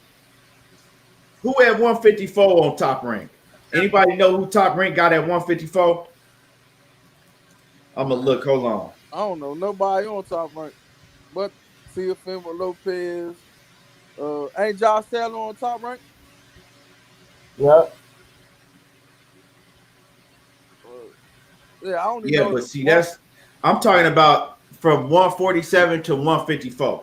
Maybe he could find a tough opponent that can rob him at 154. They bring a 154 down to fight him. Yeah, let me see. Now I don't think they're gonna bring nobody down. Then he would probably have to move up. But let's see who They gotta bring him down to fight him for his title. They can't move him up and make him fight for his belt. I mean, yeah, you right. You right about that. You right. I ain't even think of that. Let me see who at 154. That could last. You know what I'm saying? That could last with Bud. Cause see, in order to get robbed, you got to put somebody in there that you know what I'm saying. He ain't gonna stop. Let me see what they got. Hold on. Let me see.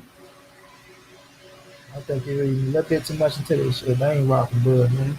Dude too good to get robbed. Well, I'm saying if somebody could last all 12 rounds with him. For as them opponents bet that he got over that motherfucker. I'm talking about Josh Taylor could have been a situation they took his ass across seas. Yeah, they can if they move Josh Taylor up and Josh Taylor go 12 rounds with him, they can rob him. Yeah, and they talking about taking him to. They talking about him going to Scotland too. Bad, take his ass over there to fight him too. Yeah, he gonna get robbed if he goes 12. I mean, what about Zoo? What about Zoo? Tim Zoo. That motherfucker can fight. They beat the fuck out of Tim Zoo. Yeah, but he might last. He might be able to last. Black man say hit his DM. He want to show you something. Okay, bet. What about Tim Zoo, dog? Man, I ain't talking about no goddamn. Ain't he a top ranked fighter, or don't he? No, I think he over in Australia. He's somebody with Australia, I think. But I'm saying they do business with him, right? I don't know. That's something you probably have to look into. I know he was trying to fight. Who the fuck Tim Zoo was just trying to fight? He was just trying to fight somebody over there in Australia, right? Or Teofimo who was they trying to fight over there in Australia? They were trying to pay him $10 million or some shit to fight him. Nah, he fought. Then he fight. He stopped. He stopped Jeff Horn. Nah, I ain't talking about Jeff Horn. They were just trying to pay somebody to come over. Oh yeah, Charlo. They were trying to pay Charlo or Castano, one of them, to come over to Australia to fight them. I don't think it was Charlo. It was Charlo, because Charlo said thank you, but he like, if y'all talking about that $10 million, it sound good, but he's talking about you ain't on my level, I'll beat the fuck out of you. It was Charlo, and they were trying to get Castano as well. They were trying to get Castano. They were trying to get a championship fight over there. That's a fight though, dog, because Tim Zoo, he beat the shit out of Jeff Horn. Motherfucking Crawford beat the shit out of Jeff Horn. You know what I'm saying? They could. That's a fight that they could make. Tim Zoo. If Tim Zoo willing to come to 147. Yeah. Tim Zoo ain't come to no 147. And Tim ain't going to no damn Australia. You ain't stupid. Yeah, they would just have to. Yeah, because Terence Crawford would have to move up. He'd get that Pacquiao cooking again over there. Yeah, gives us that Pacquiao treatment over in Australia. He so the fuck would. Man, I don't know. That motherfucker. Rob the shit out of Terence Crawford ass over there. I really don't know. I mean, shit. I don't know, man. It really ain't no. If he not fighting Josh Taylor, it really ain't no fight for him, because the rest of them dudes, like I said, you got to go. You got what's his name? He over there at Golden Boy. Bob Arum ain't gonna make that happen with Golden Boy with De La Hoya. Do Bob Arum and De La Hoya, do they even do business together? I don't even think they fuck with each other. They do a little business together. They ain't got no that Mayweather Bob Arum type of But hatred. they don't really fuck with each other like that neither though. Yeah, Nah, like I said, he made De La Hoya some money. You know what I yeah, they mean? do business with each other. They do business. What fight have they De had La with Hoya, each De other? La Hoya praised Bob Arum a couple times. Yeah, but what fight have they done business with each other? You know, in the I mean, recent. we have to go down the line and see, but I'm trying to think. they ain't got that rocky relationship. Like it ain't like they the best of friends, but Yeah, you know they ain't the worst of enemies neither. Yeah, it ain't like the Floyd or Mikey situation. Yeah, So you got I so seen so that post Bob not too long ago praising him and shit, talking about how he learned the game and shit. okay. So Yeah, you got nah, Virgil Ortiz. You got Virgil Ortiz. He with Golden Boy. That shit ain't gonna happen because Golden Boy ain't finna let they cash cow go. Like I said, now, if Golden Boy, if Oscar De La Hoya can get into fucking Bud's ear and you know what I'm saying, get him to sign or with Golden or agreement to sign, then Oscar De La Hoya put Virgil Ortiz right there on that platter. He'll put him out there. But Go ahead. why would I go sign with you? And the big fight, my biggest fight, is going to be on PBC. Exactly. But we all know that they don't do the best of business all the time. But I'm saying, that makes sense. That makes sense to everybody else. But I'm just making scenarios. You talking about Bud and them don't do business? Huh? You talking about Bud and them don't do good business? Nah. And so I'm trying to think of a scenario.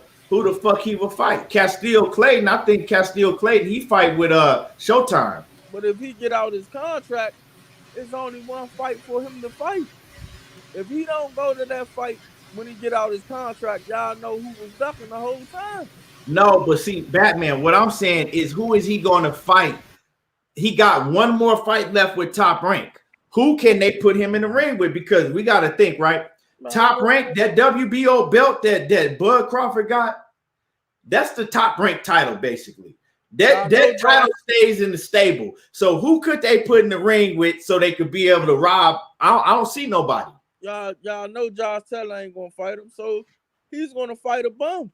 He's gonna fight. He might fight. Is there somebody in the top 10 of the WBO? I mean, some bombs. Top rank fighter. Some bombs that we ain't never heard of. So with that being said, it ain't nobody that he gonna leave with that belt then. He gonna escape with the belt. I hope he do. He gonna leave with that belt. He going to wherever he going with that belt because it ain't nobody that they can rob him with. Yeah, you know what I'm saying? I hope he get out of there with that belt for we can see for motherfuckers. See, I'm tired of seeing this shit going on in boxing. Bro, this motherfucker, hold on. This motherfucker come in here saying some dumb ass shit, talking about bruh sitting around trying to find somebody they can rob. But motherfucker, you just came in here. People were saying that Bob Arum would try to rob Bud Crawford if he tried to leave with the belt, right? I'm saying that if you look around, it ain't nobody on the roster that they can rob him with the belt, that he gonna leave with the belt. Don't come up in this motherfucker at the end and just butt in the conversation when you don't know what the fuck you talking about. The fuck is you talking about? Why would I be sitting around trying to find, who could they rob him with? I want him to keep the title and leave with the title. Why the fuck would I want them to be able to rob him for the title? Motherfuckers just coming up in here saying dumb shit at the end of a conversation, think they didn't hurt the whole conversation. You know what I'm saying, dog? But it ain't nobody that could beat Bud. It ain't nobody that he could rob him with. He's leaving with that title, Batman.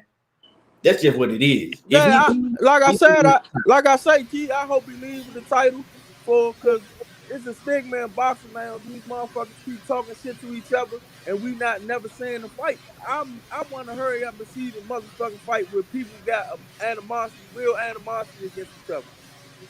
Right.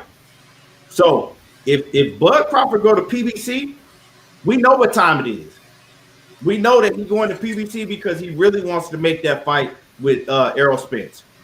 Whether he's saying he do or not, we know that if he goes to PBC, what he's going for, right? And if he go to PBC, he will be going with that belt. That's a good thing. Shit, that means we get undisputed. We ain't gotta worry about the bullshit. Yeah, that's what I'm saying. That's what we all want. But like Bud to lose a fucking title to a fucking bum, you know what I'm saying? Because he got robbed. Don't nobody want to see no shit like that. Well, if you want to see some shit like that, you a damn fool. Man, that's some shit Bob do though, but you know. Man, but like I said, bitch, your mama a pussy, a big pussy, and your daddy a hoe, bitch ass nigga.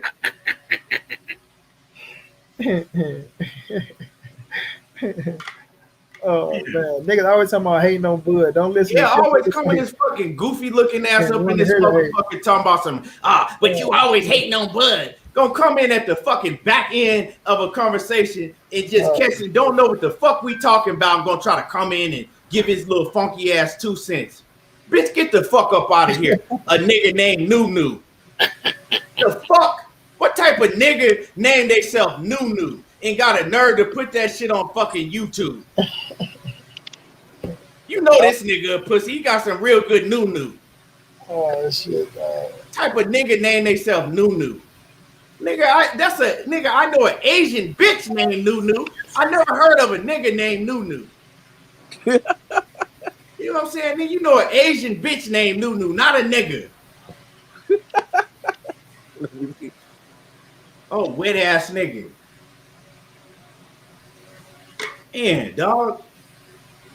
Anyway, but yeah, dog. Man. Hey, dude said a lady boy.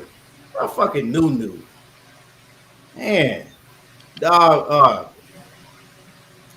I don't know, man.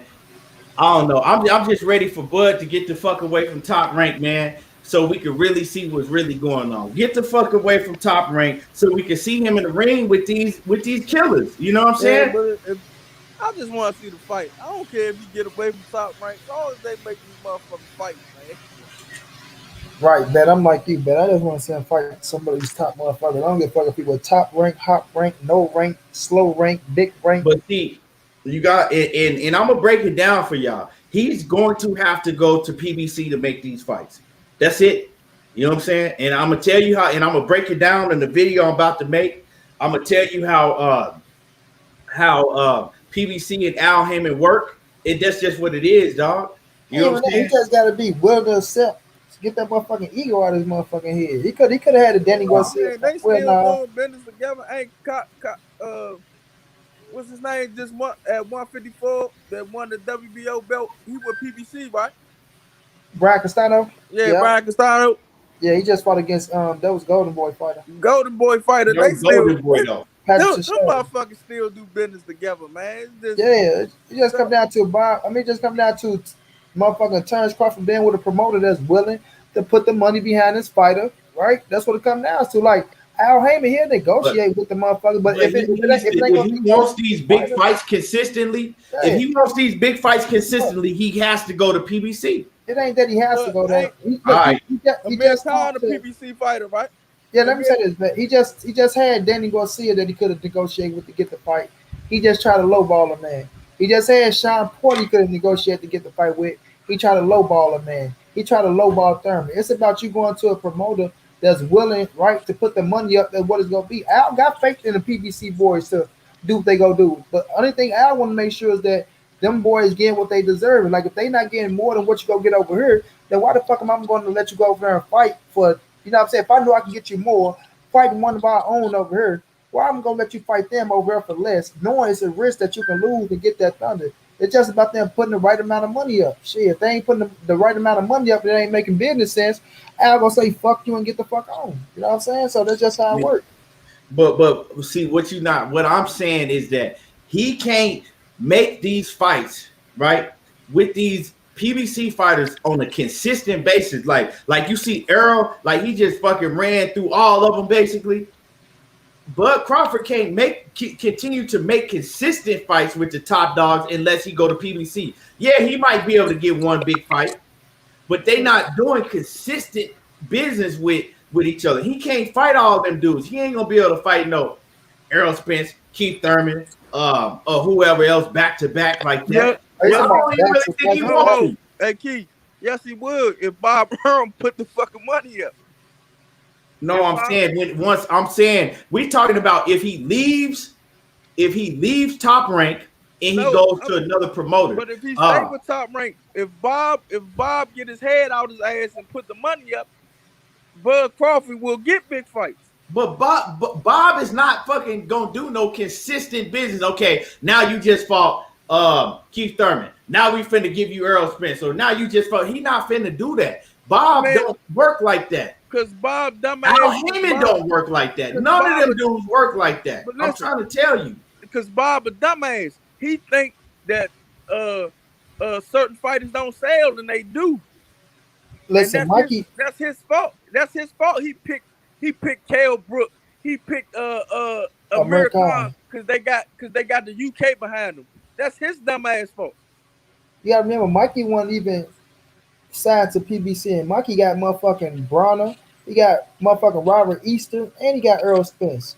You know what I mean? And Mikey was signed in one fight. He was working with Al Heyman. Yeah, Mikey was signed with Al Heyman because he had his deal with Richard Schaefer. They was on a joint deal, but the thing I'm saying is they got fights. He fought them boys. He was working with Al Heyman was his financial advisor. His deal was with Richard Schaefer. And they made that shit happen. As long as it make business sense, Al Heyman gonna be down with it. But I get what you're saying, man. This is what Mikey said. Mikey, Mayweather was trying to sign Mikey Garcia. Can you hear me? Damn, this stupid ass Wi-Fi, man. Mayweather was trying to sign Mikey Garcia. His money just when my shit can be going out like it's going out. So what happened was Mayweather was trying to sign Mikey Garcia. He pulled out the red carpet for Mikey Garcia. Mikey came and he said that, he decided to, fuck with Al Heyman, on some other shit. We know that Mayweather and Al worked together, but he said he decided to fuck with Al. So what Mikey was doing is he was fighting on basically a fight-to-fight basis. He wasn't locked down. He wasn't in no 2-3 fight contract. He was fighting on a fight-to-fight basis. So every time it was like Mikey was moving how he wanted to. He was fighting on a fight-to-fight basis. Now, Bud Crawford, that would be the smartest thing for him to do. I'm not signing with no promoter. I'm a fuck with everybody on the fight-to-fight basis. But do he have the business savvy to be able to do that? But listen, that's cool. But it was Bob Arum business savvy that was fucked up. You bringing these UK fighters over here thinking they was going to fucking sell. No, you supposed to got Danny Garcia that sells out. I mean, when he's on regular TV, his numbers high as shit. So why y'all can't get together and put these real numbers together with these US fighters? That was their fault. Bob hurt his own self, and now he's trying to take it out on Bud Crawford. No, you hurt your own self by making them dumbass decisions. I mean, if you would have put them in there with look at the PBC boys, man, they are putting up numbers. They putting themselves against each other and still putting up numbers. That shit ain't no coincidence.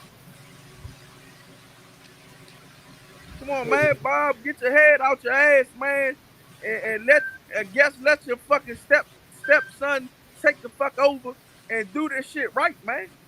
Just like Eddie Daddy stepped out the wheel and let Eddie ass take the wheel, even though he's still making decisions behind the scenes. That's what he need to do. Step back and let your stepson take over the way. But Bob don't know how to get out of his own way. That motherfucker too stubborn, and he feel like as long as I'm alive, motherfucker, I'm gonna run this show. When I drop dead, then you're dead to do it. You got those type of people. You feel me? So that's Bob mentality. You know what I mean? Eddie Daddy know how to step in, know how to play the background. Understand? He still make the big motherfucking. When he come down to the big deals, man, Barry Hearn still got his hands in on that shit. That's why we didn't get Joshua motherfucking Wilder. You feel me? He still made the call on that shit. But with Bob Arum, he don't know how to get the fuck out of his own way back. And that's why, his ass gonna be in that situation. And he know he on his last leg, so he like, fuck it. That's what. And sometimes that be the shit that keep the motherfucker alive. Motherfucker feel like they take a step back. The motherfuckers feel like they might drop dead. And I don't wish the man nothing to happen to that man like that. But it be their whole motherfucking lifeline to get their ass up in the morning and get their ass moving. You know what I'm saying? So who knows, man? Who knows? Yeah, but motherfucker, this is not the 80s no more. You cannot dick people the way you was dicking them back then, man. Shit, you seen Eddie Daddy said that shit, but Bob still gonna dick you over. He don't give a fuck. Everybody a regular woke dick though. or not, he stay trying to squeeze that motherfucker work and get it. Everybody woke now, so you can't really get over like you was getting over. Facts, man. Like wrinkle dick Bobby don't give a damn, dog. This ain't my man Marvin Hagler where you fucking held them for fucking 3 fucking years and dicking them out his money, wouldn't give him a fucking payday. This ain't that day no more. Yeah, man. And see, they can't give him the fuck, dog. And the whole thing is what people need to understand. It ain't no hating on Bud. We are all boxing fans, all of us, everybody here. So you know what I'm saying? Real boxing fans, we just want to see Bud be able to fight the best fighters, and we want to see him in a position to where he doesn't have an excuse. Now it's like we don't know if it's Bud, if it's Bob. You know what I'm saying? A lot of that shit is Bob. Some of it Bud. But we want to see him in a predicament to where it ain't no fucking strings attached, ain't no excuses. He could just fight all of the best opposition if he chooses to. If that's what he want to do. I want to see him in the ring with the best opposition. Just like I want to see everybody else in the ring with the best opposition. That's it. That's all. You know what I'm saying? I mean, I know Bud fans want to see him in there with the best opposition because they tired of motherfuckers breaking down his resume. Facts. So, let's get it. You know what I'm saying? Let's get it, man. We want to see who the best fighter is. We want to see who the best fighter is. And you know, we can talk and we can go back and forth. We can say Errol Spence is, we can say Bud Crawford is, or whoever else, right? But until they get in the ring, that's just us talking. That's just us talking because don't nobody really know until they get in the ring.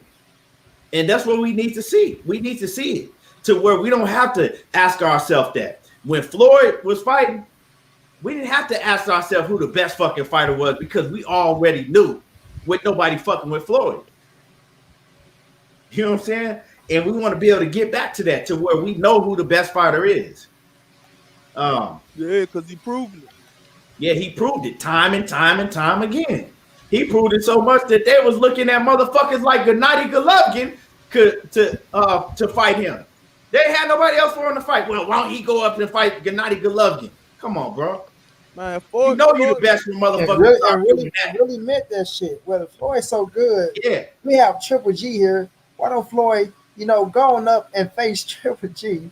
The motherfucker don't say meet him at a catch weight. Let's see if Floyd can go to 160 and face Triple G. Don't say meet up. Oh, knowing this motherfucker gotta eat to try to make 152. This motherfucker can't even make 152. They want him to go to 160. But see, when it gets to that point, that's when you know you're the best. You know ain't nobody fucking with you. You know what I'm saying? When it gets to that point. And I know Batman, man, I'm gonna put you on mute for this one. No, I'm fucking with you, but Batman, I don't need you to say nothing about this. I'm telling you, Canelo, he getting to that level. If he beat if he beats Caleb Plant, which I'm rocking with Plant. But if he beat Caleb Plant and then fuck around and beat Jamal Charlo or Benavidez, he on that level because now everybody, well, why he ain't fighting motherfucking Bitterbeef? Why he ain't fighting fucking Bivol? Canelo already on that level. I think he is too, but Listen, I don't want him to go up there and fight Bitterbeef. I want him to fight the best at his weight class that he was campaigning at. That's it. That's all. And I ain't got no problem with that bet. But that's when you know you're on that level when they want motherfuckers Andre Ward to come out of retirement to whoop your ass. They want Andre to whoop your ass. They want Charlo to whoop your ass. They want Beterbiev to whoop your ass. And I just tell you got Beterbiev up there saying, I'm ready for Canelo. Tell these motherfuckers to step in the ring with me. They got the motherfucking heavyweight. They want anybody to whoop Canelo motherfucking ass, bro. So I get a man to just do. He's on that level. Now whether he's fighting him or not, and people want to see him fight him, that's a different story. The thing is, when your name is being mentioned from 147 all the way to 175, you the motherfucker, man. And that's just you is. And you gotta look at it like this, right? Wait, but hold on. You gotta look at it like this. Man. Wait, hold on. Yeah, that's what I'm saying though, bet you the cash cow, and they want everybody to real quick. let me say this real quick, and I'm gonna use Jamal Charlo as an example because the motherfucker's big as hell.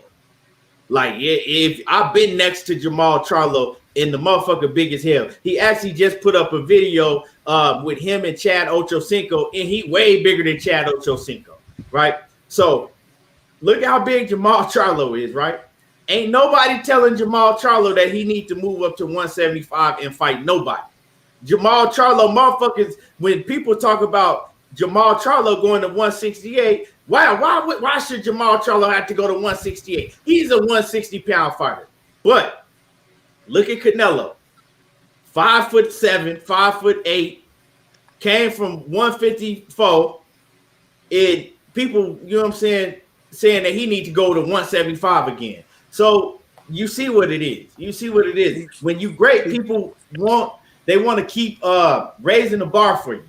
No, I see if Canelo was 36, like Floyd, and started picking and choosing his way, he's still in his prime, and he started picking and choosing his way for greatness.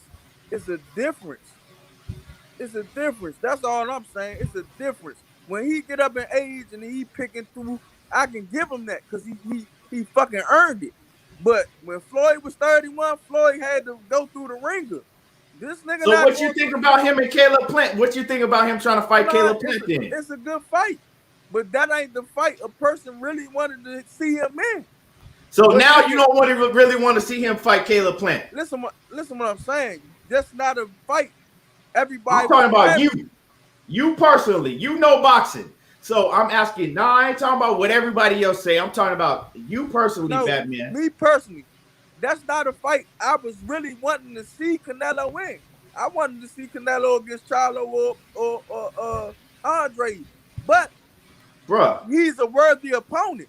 Do you honestly think that fucking Jamal Charlo or Demetrius Andre can beat Canelo Alvarez right now? I mean, he thought it because he wasn't fighting. I'm talking about right now. I'm gonna give you this, Batman.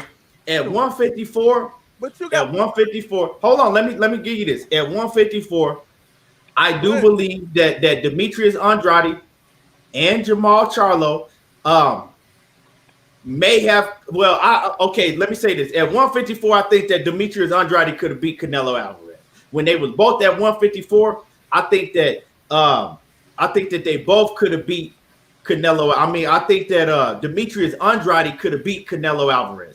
Now, Jamal Charlo.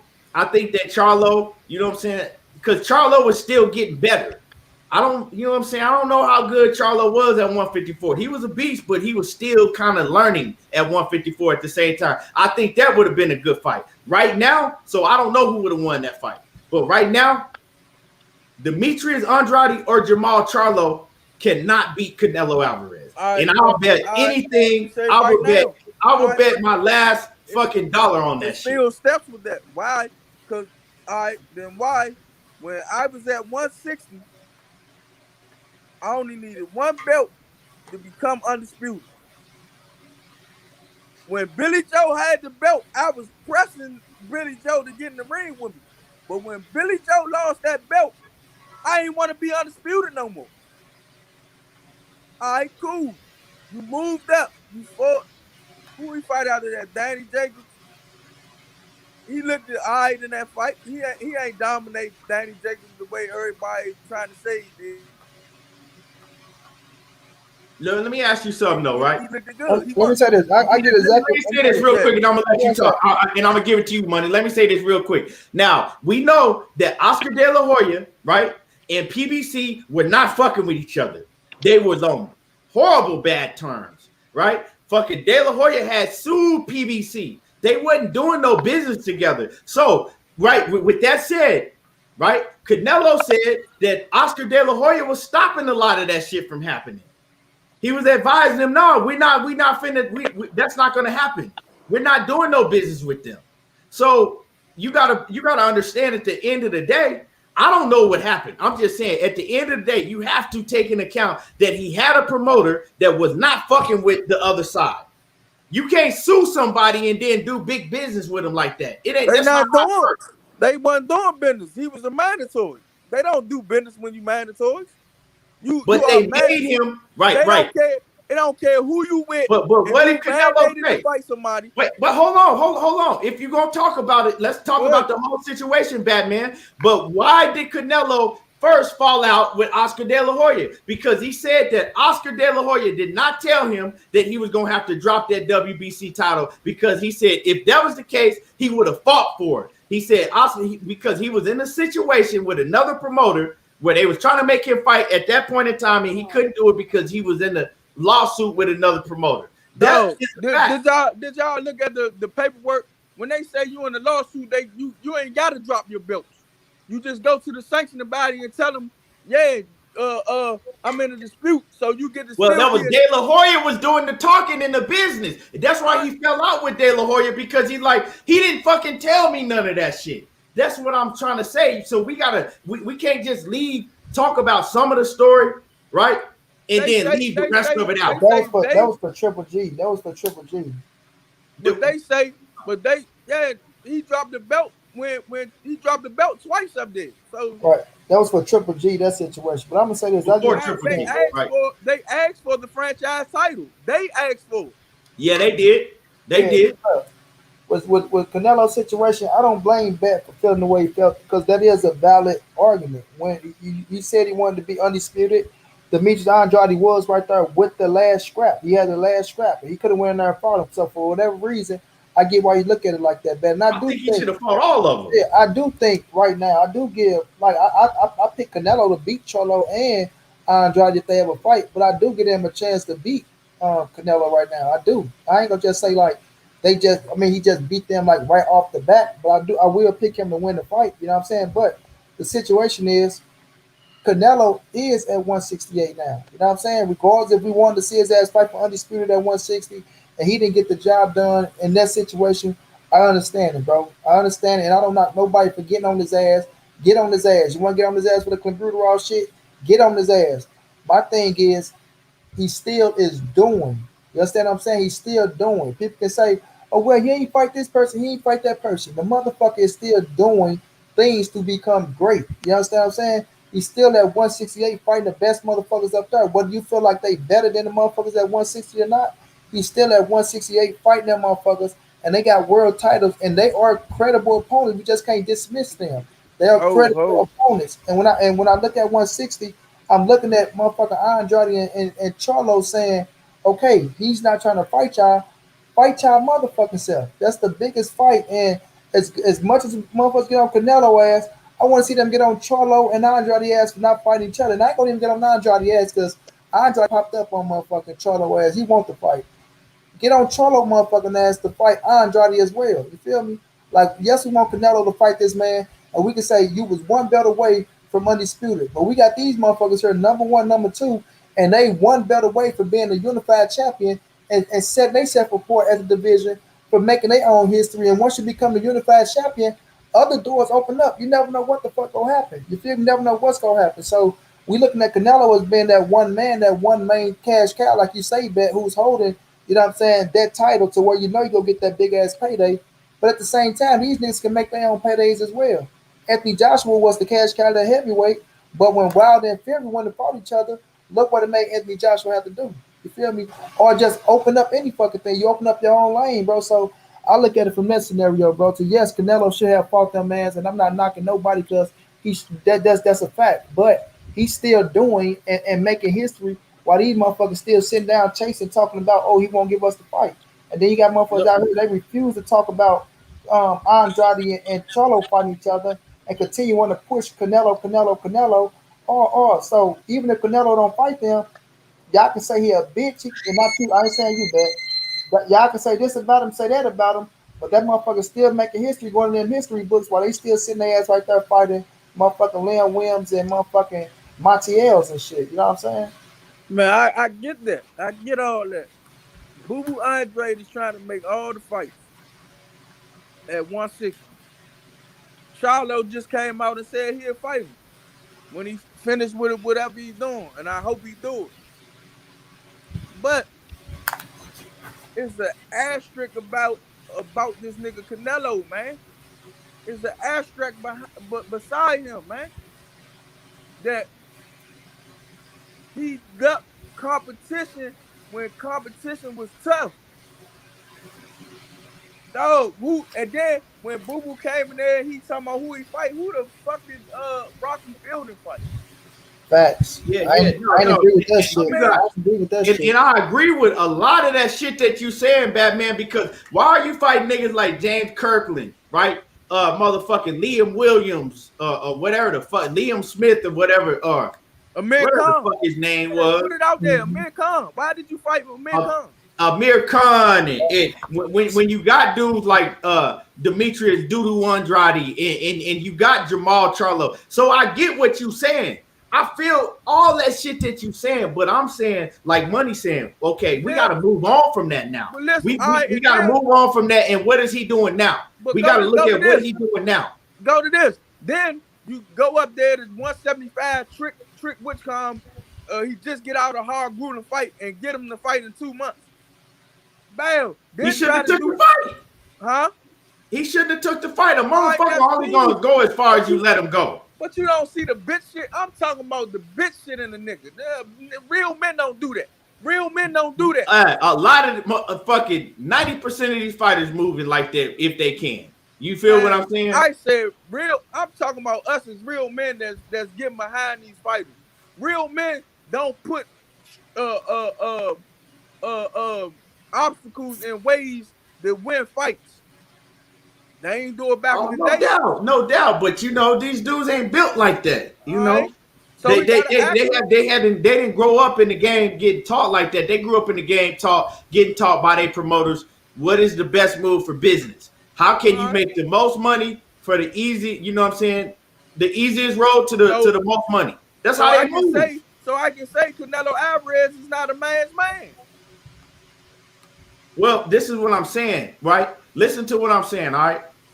He's moving right now, right? He don't have no promoter. He's able to move how he wants to move now. Just listen to what I'm saying, Batman. He before he had a promoter. So when you got a promoter, your promoter is telling you, do this, do that. No, we're not going to do that. Yeah, you can push your promoter, but you know what I'm saying, at the end of the day, if you go to you know what I'm saying, you got a promoter. You know how the game works, Batman. Now, that's what I'm saying. Now we got to go off of what he's doing now and what he's going to do now, because now he don't have that. He can move to the beat of his own drum now. So I'm saying, get off that old shit. Let's see what he's going to do moving forward. He just listen. And y'all Batman, just chill and see what he gonna do moving forward. It's easy as that. The man said he got 7 more years. But can I say this? For 7 more years. His career ain't done. Can I say this? Can I say this one thing? Go ahead. When he was just with the contract, before he sued Golden Boy in the zone, he sued them because they wasn't putting on the fights he wanted to put on. And then he get out his contract and still put on the same bullshit fights. Yeah, so it can't be not just him. Stop this shit, man. Okay, J.A. Dixon, how is Canelo moving funny without Golden Boy when he fought Callum Smith, that was the real champion at 168, right? If you go to a division and you say that you want to fucking take all the belts, how can you go and be a champion, right, and have all the belts without fighting Callum Smith? That's one, right? The second one, he just fought Billy Joe Saunders, right? Now, for the 4th belt, for his 4th title, he finna fight Caleb Plant. How is that moving funny? Listen, this is how it's moving funny. This no, how man, because you just don't hate on Canelo, period. Can I tell you? Remember, he was undecided of what weight class he was going to. Once Benavidez lost that WBC belt, he jumped at 168. But look, he just said that he just was asked about fighting Jamal Charlo. Listen, I don't care what he just was asked. I'm talking about what he did. But hold on. He just was asked about fighting Jamal Charlo and David Benavidez. Right? I'm gonna let you know exactly what he said, okay? He was asked about fighting Jamal Charlo and David Benavidez. Let me finish. But Go ahead. Can I finish and then I'm gonna let you go ahead. My fault. He was just asked about fighting Jamal Charlo and David Benavidez. He said yes. He said he loves both of those fights. He said both of those fights would be great fights, right? Then they asked him about Demetrius Andrade and he laughed. He said, no. He said, no. He said, that dude needs to fucking do something. He laughed at the Demetrius Andrade. He said, that dude needs to do something. He said, I got other plans and they don't involve him. But he said, Jamal Charlo is a great fight. He loves that fight. And he said, David Benavidez is a great fight. He loved that fight. So all I'm saying, right, is you keep talking about this and that and he didn't and he, okay, he's at 168 now. He's saying at 168, all of those guys, right? They got to see him if they're going to be fighting at 168. He said that. So all I'm saying is now, right? He's fighting Caleb Plant next. We think that he's going to fight Caleb Plant next. Let's see if that happens. If he can get past Caleb Plant, let's hold him and see what he does after that. Because now if he goes and he moving around those guys and well, I'm going to go up and I'm going to fucking fight a Rudy Poot at 175. And then I'm going to come back down and defend my title against a fucking mandatory that don't nobody know. If he starts moving like that from here on, he don't have no excuse. Ain't no promoter, none of that. Then you can say, okay, he moving like a bitch, right? He not moving right. But you can't come with what he doing right now and say right now what he's doing, he not moving right because he's fighting all the champions. And then he's telling you, yeah, I want to fight Jamal Charlo. That's a good fight. Yeah, I want to fight David Benavidez. That's a good fight. So let's wait. He can't fight all of them in one night. Let's wait and see what he does. I can prove to you. Listen, I can prove to you that he was moving like a bitch. Bro, you keep talking about what? All I'm saying is let's see what he's going to do from here now on forward. Man, he already showed me he's a bitch. I don't care no more. I really don't care, but he already showed that he was a bitch. When he was in the contract with the Zone, and when the Zone was putting the pressure on him to fight real fighters, what'd he do? He found the loophole to get the fuck out the contract. I mean, money. What you think about the situation going forward? All I'm gonna do is wait and see after Caleb Plant to see what he do. Right now, like I say, man, he's doing. At the end of the day, he's fighting world champions in the division. Becko feel how he want to feel. I'm not changing his mind. He got the right to feel that way. All I'm gonna say is this: Caleb Plant, world champion, undefeated. Billy Joe Saunders, world champion, undefeated. Callum Smith, world champion, undefeated. Once he grab all those titles, like you said, if he beat Caleb Plant, become the world champion, when he get those titles, he's going to have to fight somebody at 68. We want to see what his moves is after he become the undisputed champion. Is you going to go up or you going to go down? David Benavidez is going to be right there.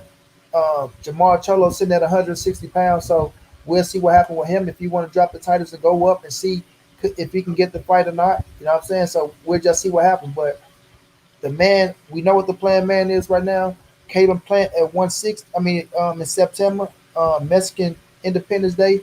If that happened, the man become the first 168-pound undisputed champion at 168. It's to be commended. It's to be respected, right? And then after that, we'll see what his plans is. He say he got 7 more years left. He say he campaigned at 168. There's only one man here come to 164. It's Earl Spence. We'll see if he gonna do that or not.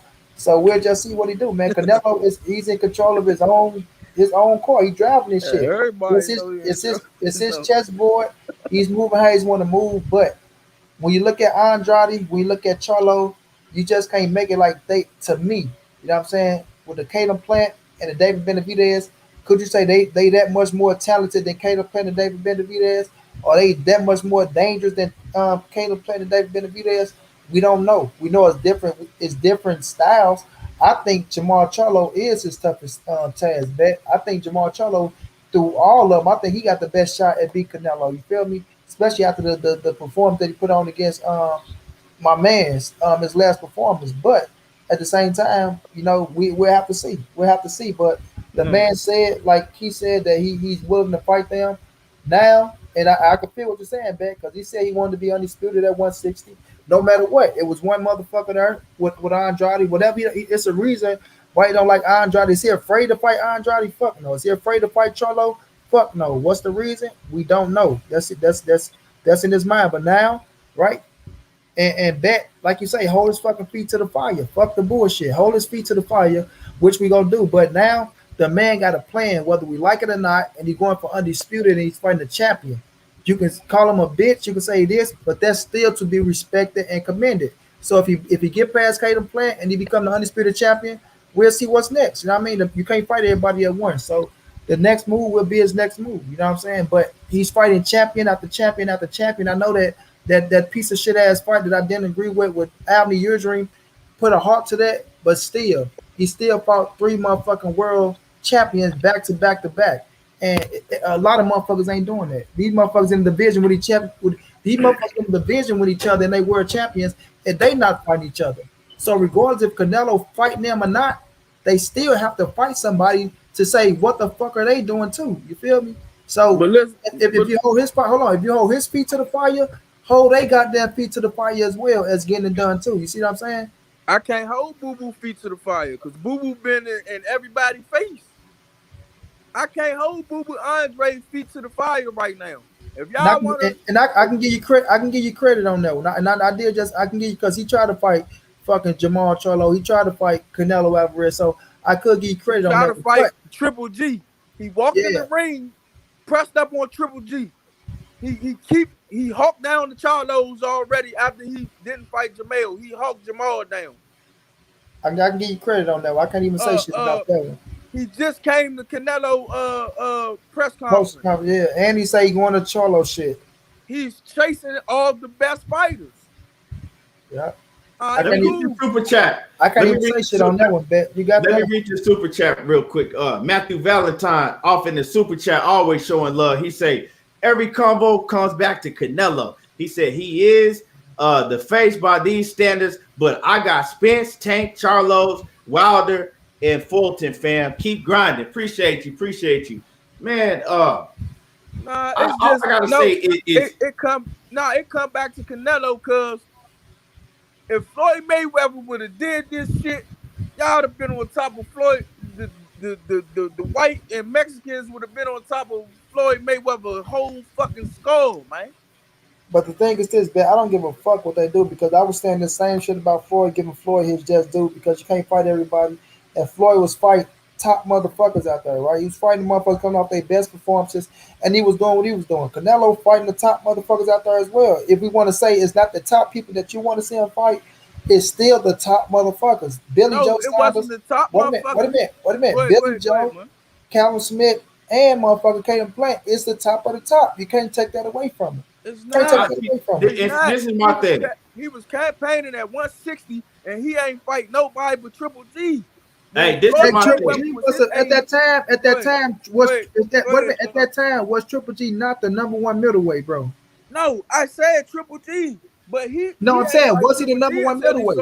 He ain't fight Triple G until he saw motherfucking Triple G was him. That don't matter though, man. It don't matter because he still was the number one welterweight and he was still undefeated and he was still the champion, bro. No, listen what I'm saying. It does matter when the motherfucker see. I don't have to see a flow in you. I'ma go in and I can beat you. But if he never fought Triple G, what would the storyline be if he never fought Triple G, man? So, man, the storyline still the same to me. I'm just saying if he never fought Triple G, and it was like Triple G was done. He got the WBC title. He posed for them then. But you wait until you see Triple G have problems with other motherfuckers. That's why he went in there with the game plan to dancing and fucking and danced around and tried to outbox him in the first fight. That's why he did that. I mean, that was just his style. That was his game. That was his style. That was his game. But you got to remember, bro. You got to remember that Canelo sparred Triple G multiple times, bro. They sparred each other multiple times. So and he got knocked the fuck out in one he ain't got knocked out. He ain't get no knocked out. They say he got stopped in one of the small sets. Triple G said, "Go back and look at it." Yeah, I'm gonna go back and see that because I never seen Triple G say that. I'm gonna go back and look. I ain't saying you wrong, but I ain't otherwise because that would have caught my eye and I would have remembered some shit like that. But nonetheless, go back and look at it. All right, I'm gonna go back and see. But my thing is this, bro. We can't say, oh, he waited to see holes in this game for him to fight him. The thing was, he got in there. What do you mean? He got in there and he fought him, bro. He fought him. You feel me? He fought him. They had a draw, and Canelo beat him the second time. You know what I'm saying? But the thing is, Triple G was the number one guy at that time. We can say, well, he saw holes in him. Triple G still beat the dudes that you're saying that showed him that he had holes, regardless, bro. Man, he got in there. He beat the man, and that was the number one. That was the number one guy. No, I thought Triple G won. I mean, I thought Canelo won the first fight. So we can't say robbery. I had it a draw. It was close. It was close. I had scored it a draw. But my thing is, he was the number one cat at the division, and he fought him twice. You know why? You know why it wasn't to me? Because the way Triple G was the champion, and the way Canelo fought, he ain't fight the way you supposed to fight the fight to go take a championship belt from a person. So. Why? Because he didn't go balls to the wall with his hands. No, it wasn't like Mayweather do. He clean cut. When Mayweather do box, he clean cut touching. This boy ain't Mayweather, man. It's Canelo. No, I know he's not Mayweather. I'm just saying that style, how Mayweather won, he was clean cut touching. But check this. See, this is what they did to Mayweather when it was Castillo, when it was Madonna. You're doing the same shit that they did to Mayweather, right? It was, oh, well, he didn't really win and this. So that's why they have rematches. He rematched the man and he beat the motherfucker ass in his he walked him down and beat his ass how he was begging him to fight. Well, you need to fight me Mexican style. You need to stand up. And he did that and beat him at his own game. That's why they have rematches. Why are we still arguing over the first fight when they had a rematch? The first fight. I'm just telling you that I think I'm just saying they had a rematch. They did that shit to Floyd. Oh, well, in the Castillo, well, okay, if you think Floyd lost to Castillo in the first fight, which he didn't. It was a toss-up. Rematched him and he showed you I beat his ass. Now with the Floyd and Castillo, you could have went either way with that fight. No, okay, Floyd won that fight easy. Floyd won that fight to me. I rewatched that shit. No, that shit won. Second fight. He won the first one easy too. But that's why you have turnaround and you have rematches, just like the Ward and Kovalev fight. A lot of people thought Ward lost. I didn't, but hey, okay. I don't even want to say it. They robbed Kovalev. But go ahead. Okay. Well, we turn around. And I'm gonna show you who's best. Now we both know each other. Let's fight again. And Canelo did that, so we need to stop talking about the first fight. Let's talk about what happened when they both knew each other. When he was having court problems. That's when he was having court problems. No, who? Canelo? Yeah, do something when they scripted for the title. That's what he was going. He said he was having court problems and shit. They wanted him to get in there and fight. He was going through some shit. Or De La Hoya left him out. That's why I say when he figured out Golden Boy wasn't about shit, that's when I knew that he wasn't about shit. I was going back and forth, you know what I'm saying? And he I'm going through this shit, and they stay telling me this shit, but he I got a whole situation going on in this motherfucker. Right. Let me read this super chat. My man D-Lo 404 boxing in the building. In that super chat, appreciate you showing love. He say, GGG after Kell revealed his deficiencies. He said Smith off a gift decision, Fielding Kovalev after Yard with stipulation, Saunders after Murray. Saunders beat the shit out of Murray. I don't know what that was supposed to mean, but I hear what you're saying. But at the end of the day, right, we all breaking down who Canelo fought, when he fought him, and all of that. But at the end of the day, right, I don't know if it say something about Canelo or if it say something about everybody else that's around his weight divisions, right? Because it don't matter who he fought. He's still fighting way better competition than all of the rest of them. And there ain't no fucking argument. Can't fight when who was it there to fight when Boo Boo was at 160? It was only Triple G. So is Boo Boo the only person in the weight division? It was only Triple G and Canelo that was on the side of the street that he can make an easy fight with. But I'm saying he is still, whatever you want to say, he's still fighting better competition than anybody else in those weight divisions. That's just it. Listen, so is it they fighting bombs too? He's privileged. He's privileged. Okay. All right. Bet. Is he privileged or is he not privileged? I get what you're saying, but he's the cash cow, so of course he's gonna be able to maneuver how you want to maneuver. So you got to give him that. I can't take that away from him. Do that motherfucker get get to do what he want to do. That's a fact, but it still don't take away that he's still fighting the top motherfuckers. And I'm not, like I say, you got good points on what you're saying and things of that nature. But when you look at Canelo, he's still fighting top motherfuckers, bro. What are we looking at? Charlo and Andrade. Even when we look at him when he was at 160, he still fought the top people at the 160. When you say Triple G, yes, I wanted to see the Charlo fight and I want to see Andrade fight. And I got on his ass about both of them motherfuckers, and I'm gonna stay on his ass about it. But the thing is now he's at another weight class, right? And he's still doing, bro. That's my whole thing. Like, yeah, we could be pissed off like with Earl. I was pissed off at Thurman for not fighting Earl, but guess what? Thurman was still doing. He was still fighting Porter and motherfucking Danny, so I couldn't be pissed off at him that I wanted him to fight Earl, but shit, he's still doing it, and you can't knock him when he's still doing it. But I knock Canelo because, nigga, you went up to 175. We ain't want to see you go up to no fucking 175. We wanted to see you fight these young dogs that's your age, dog. Yeah, we know. See you fight these dogs that's your age to see what you can do with dogs that's your age. Right, we know that was a move to become another champion in that division. But Key, I'm gonna have to call you. Yeah, I'm gonna wrap it up anyway because I got to get off too, man. We've been over almost 2.5 hours, man. Before I go, man, let me get your last words, Money. Much love to everybody that came through rocking out with us, man. We already know how we getting down. Shouts out to the chat. Shouts out to my bro Bet. Shouts out to Key. Y'all continue to support. Hit that like button on the way out. Y'all go over there and follow me at Monty Brown TV. Y'all go follow me at on Instagram at Monty_the Writer. We will be streaming the fights on Saturday if y'all need somewhere to watch the fights. That's Monty_the Writer, right? And y'all know how we getting out, man. Continue to support, show us love, because we do this every day for y'all, man. But y'all know how your boy get down. Big dog status, family. Yes, sir. Yes, sir. Man, and we will be back tomorrow. Batman, man, what's your last word before we get up out of here, Bat? Man, thanks, Monty and Keith for letting me come on, man. Motherfucker, man, I'm just advocating for the best to fight the best, man. That's all I want to see. I just want to see the best and biggest fights in boxing, man. I mean, Ben, you never shy away from what you believe in. I mean, everything is always solid and everything is consistent. It ain't like you coming on this motherfucker going at this person. No, you go at every motherfucker and everything consistent. And that's what I respect about you, bro. You don't shy away from shit and you stand on what the fuck you believe in. Yeah, because, man, at one point in time when I fell in love with boxing, man, I used to see the best of the best fight.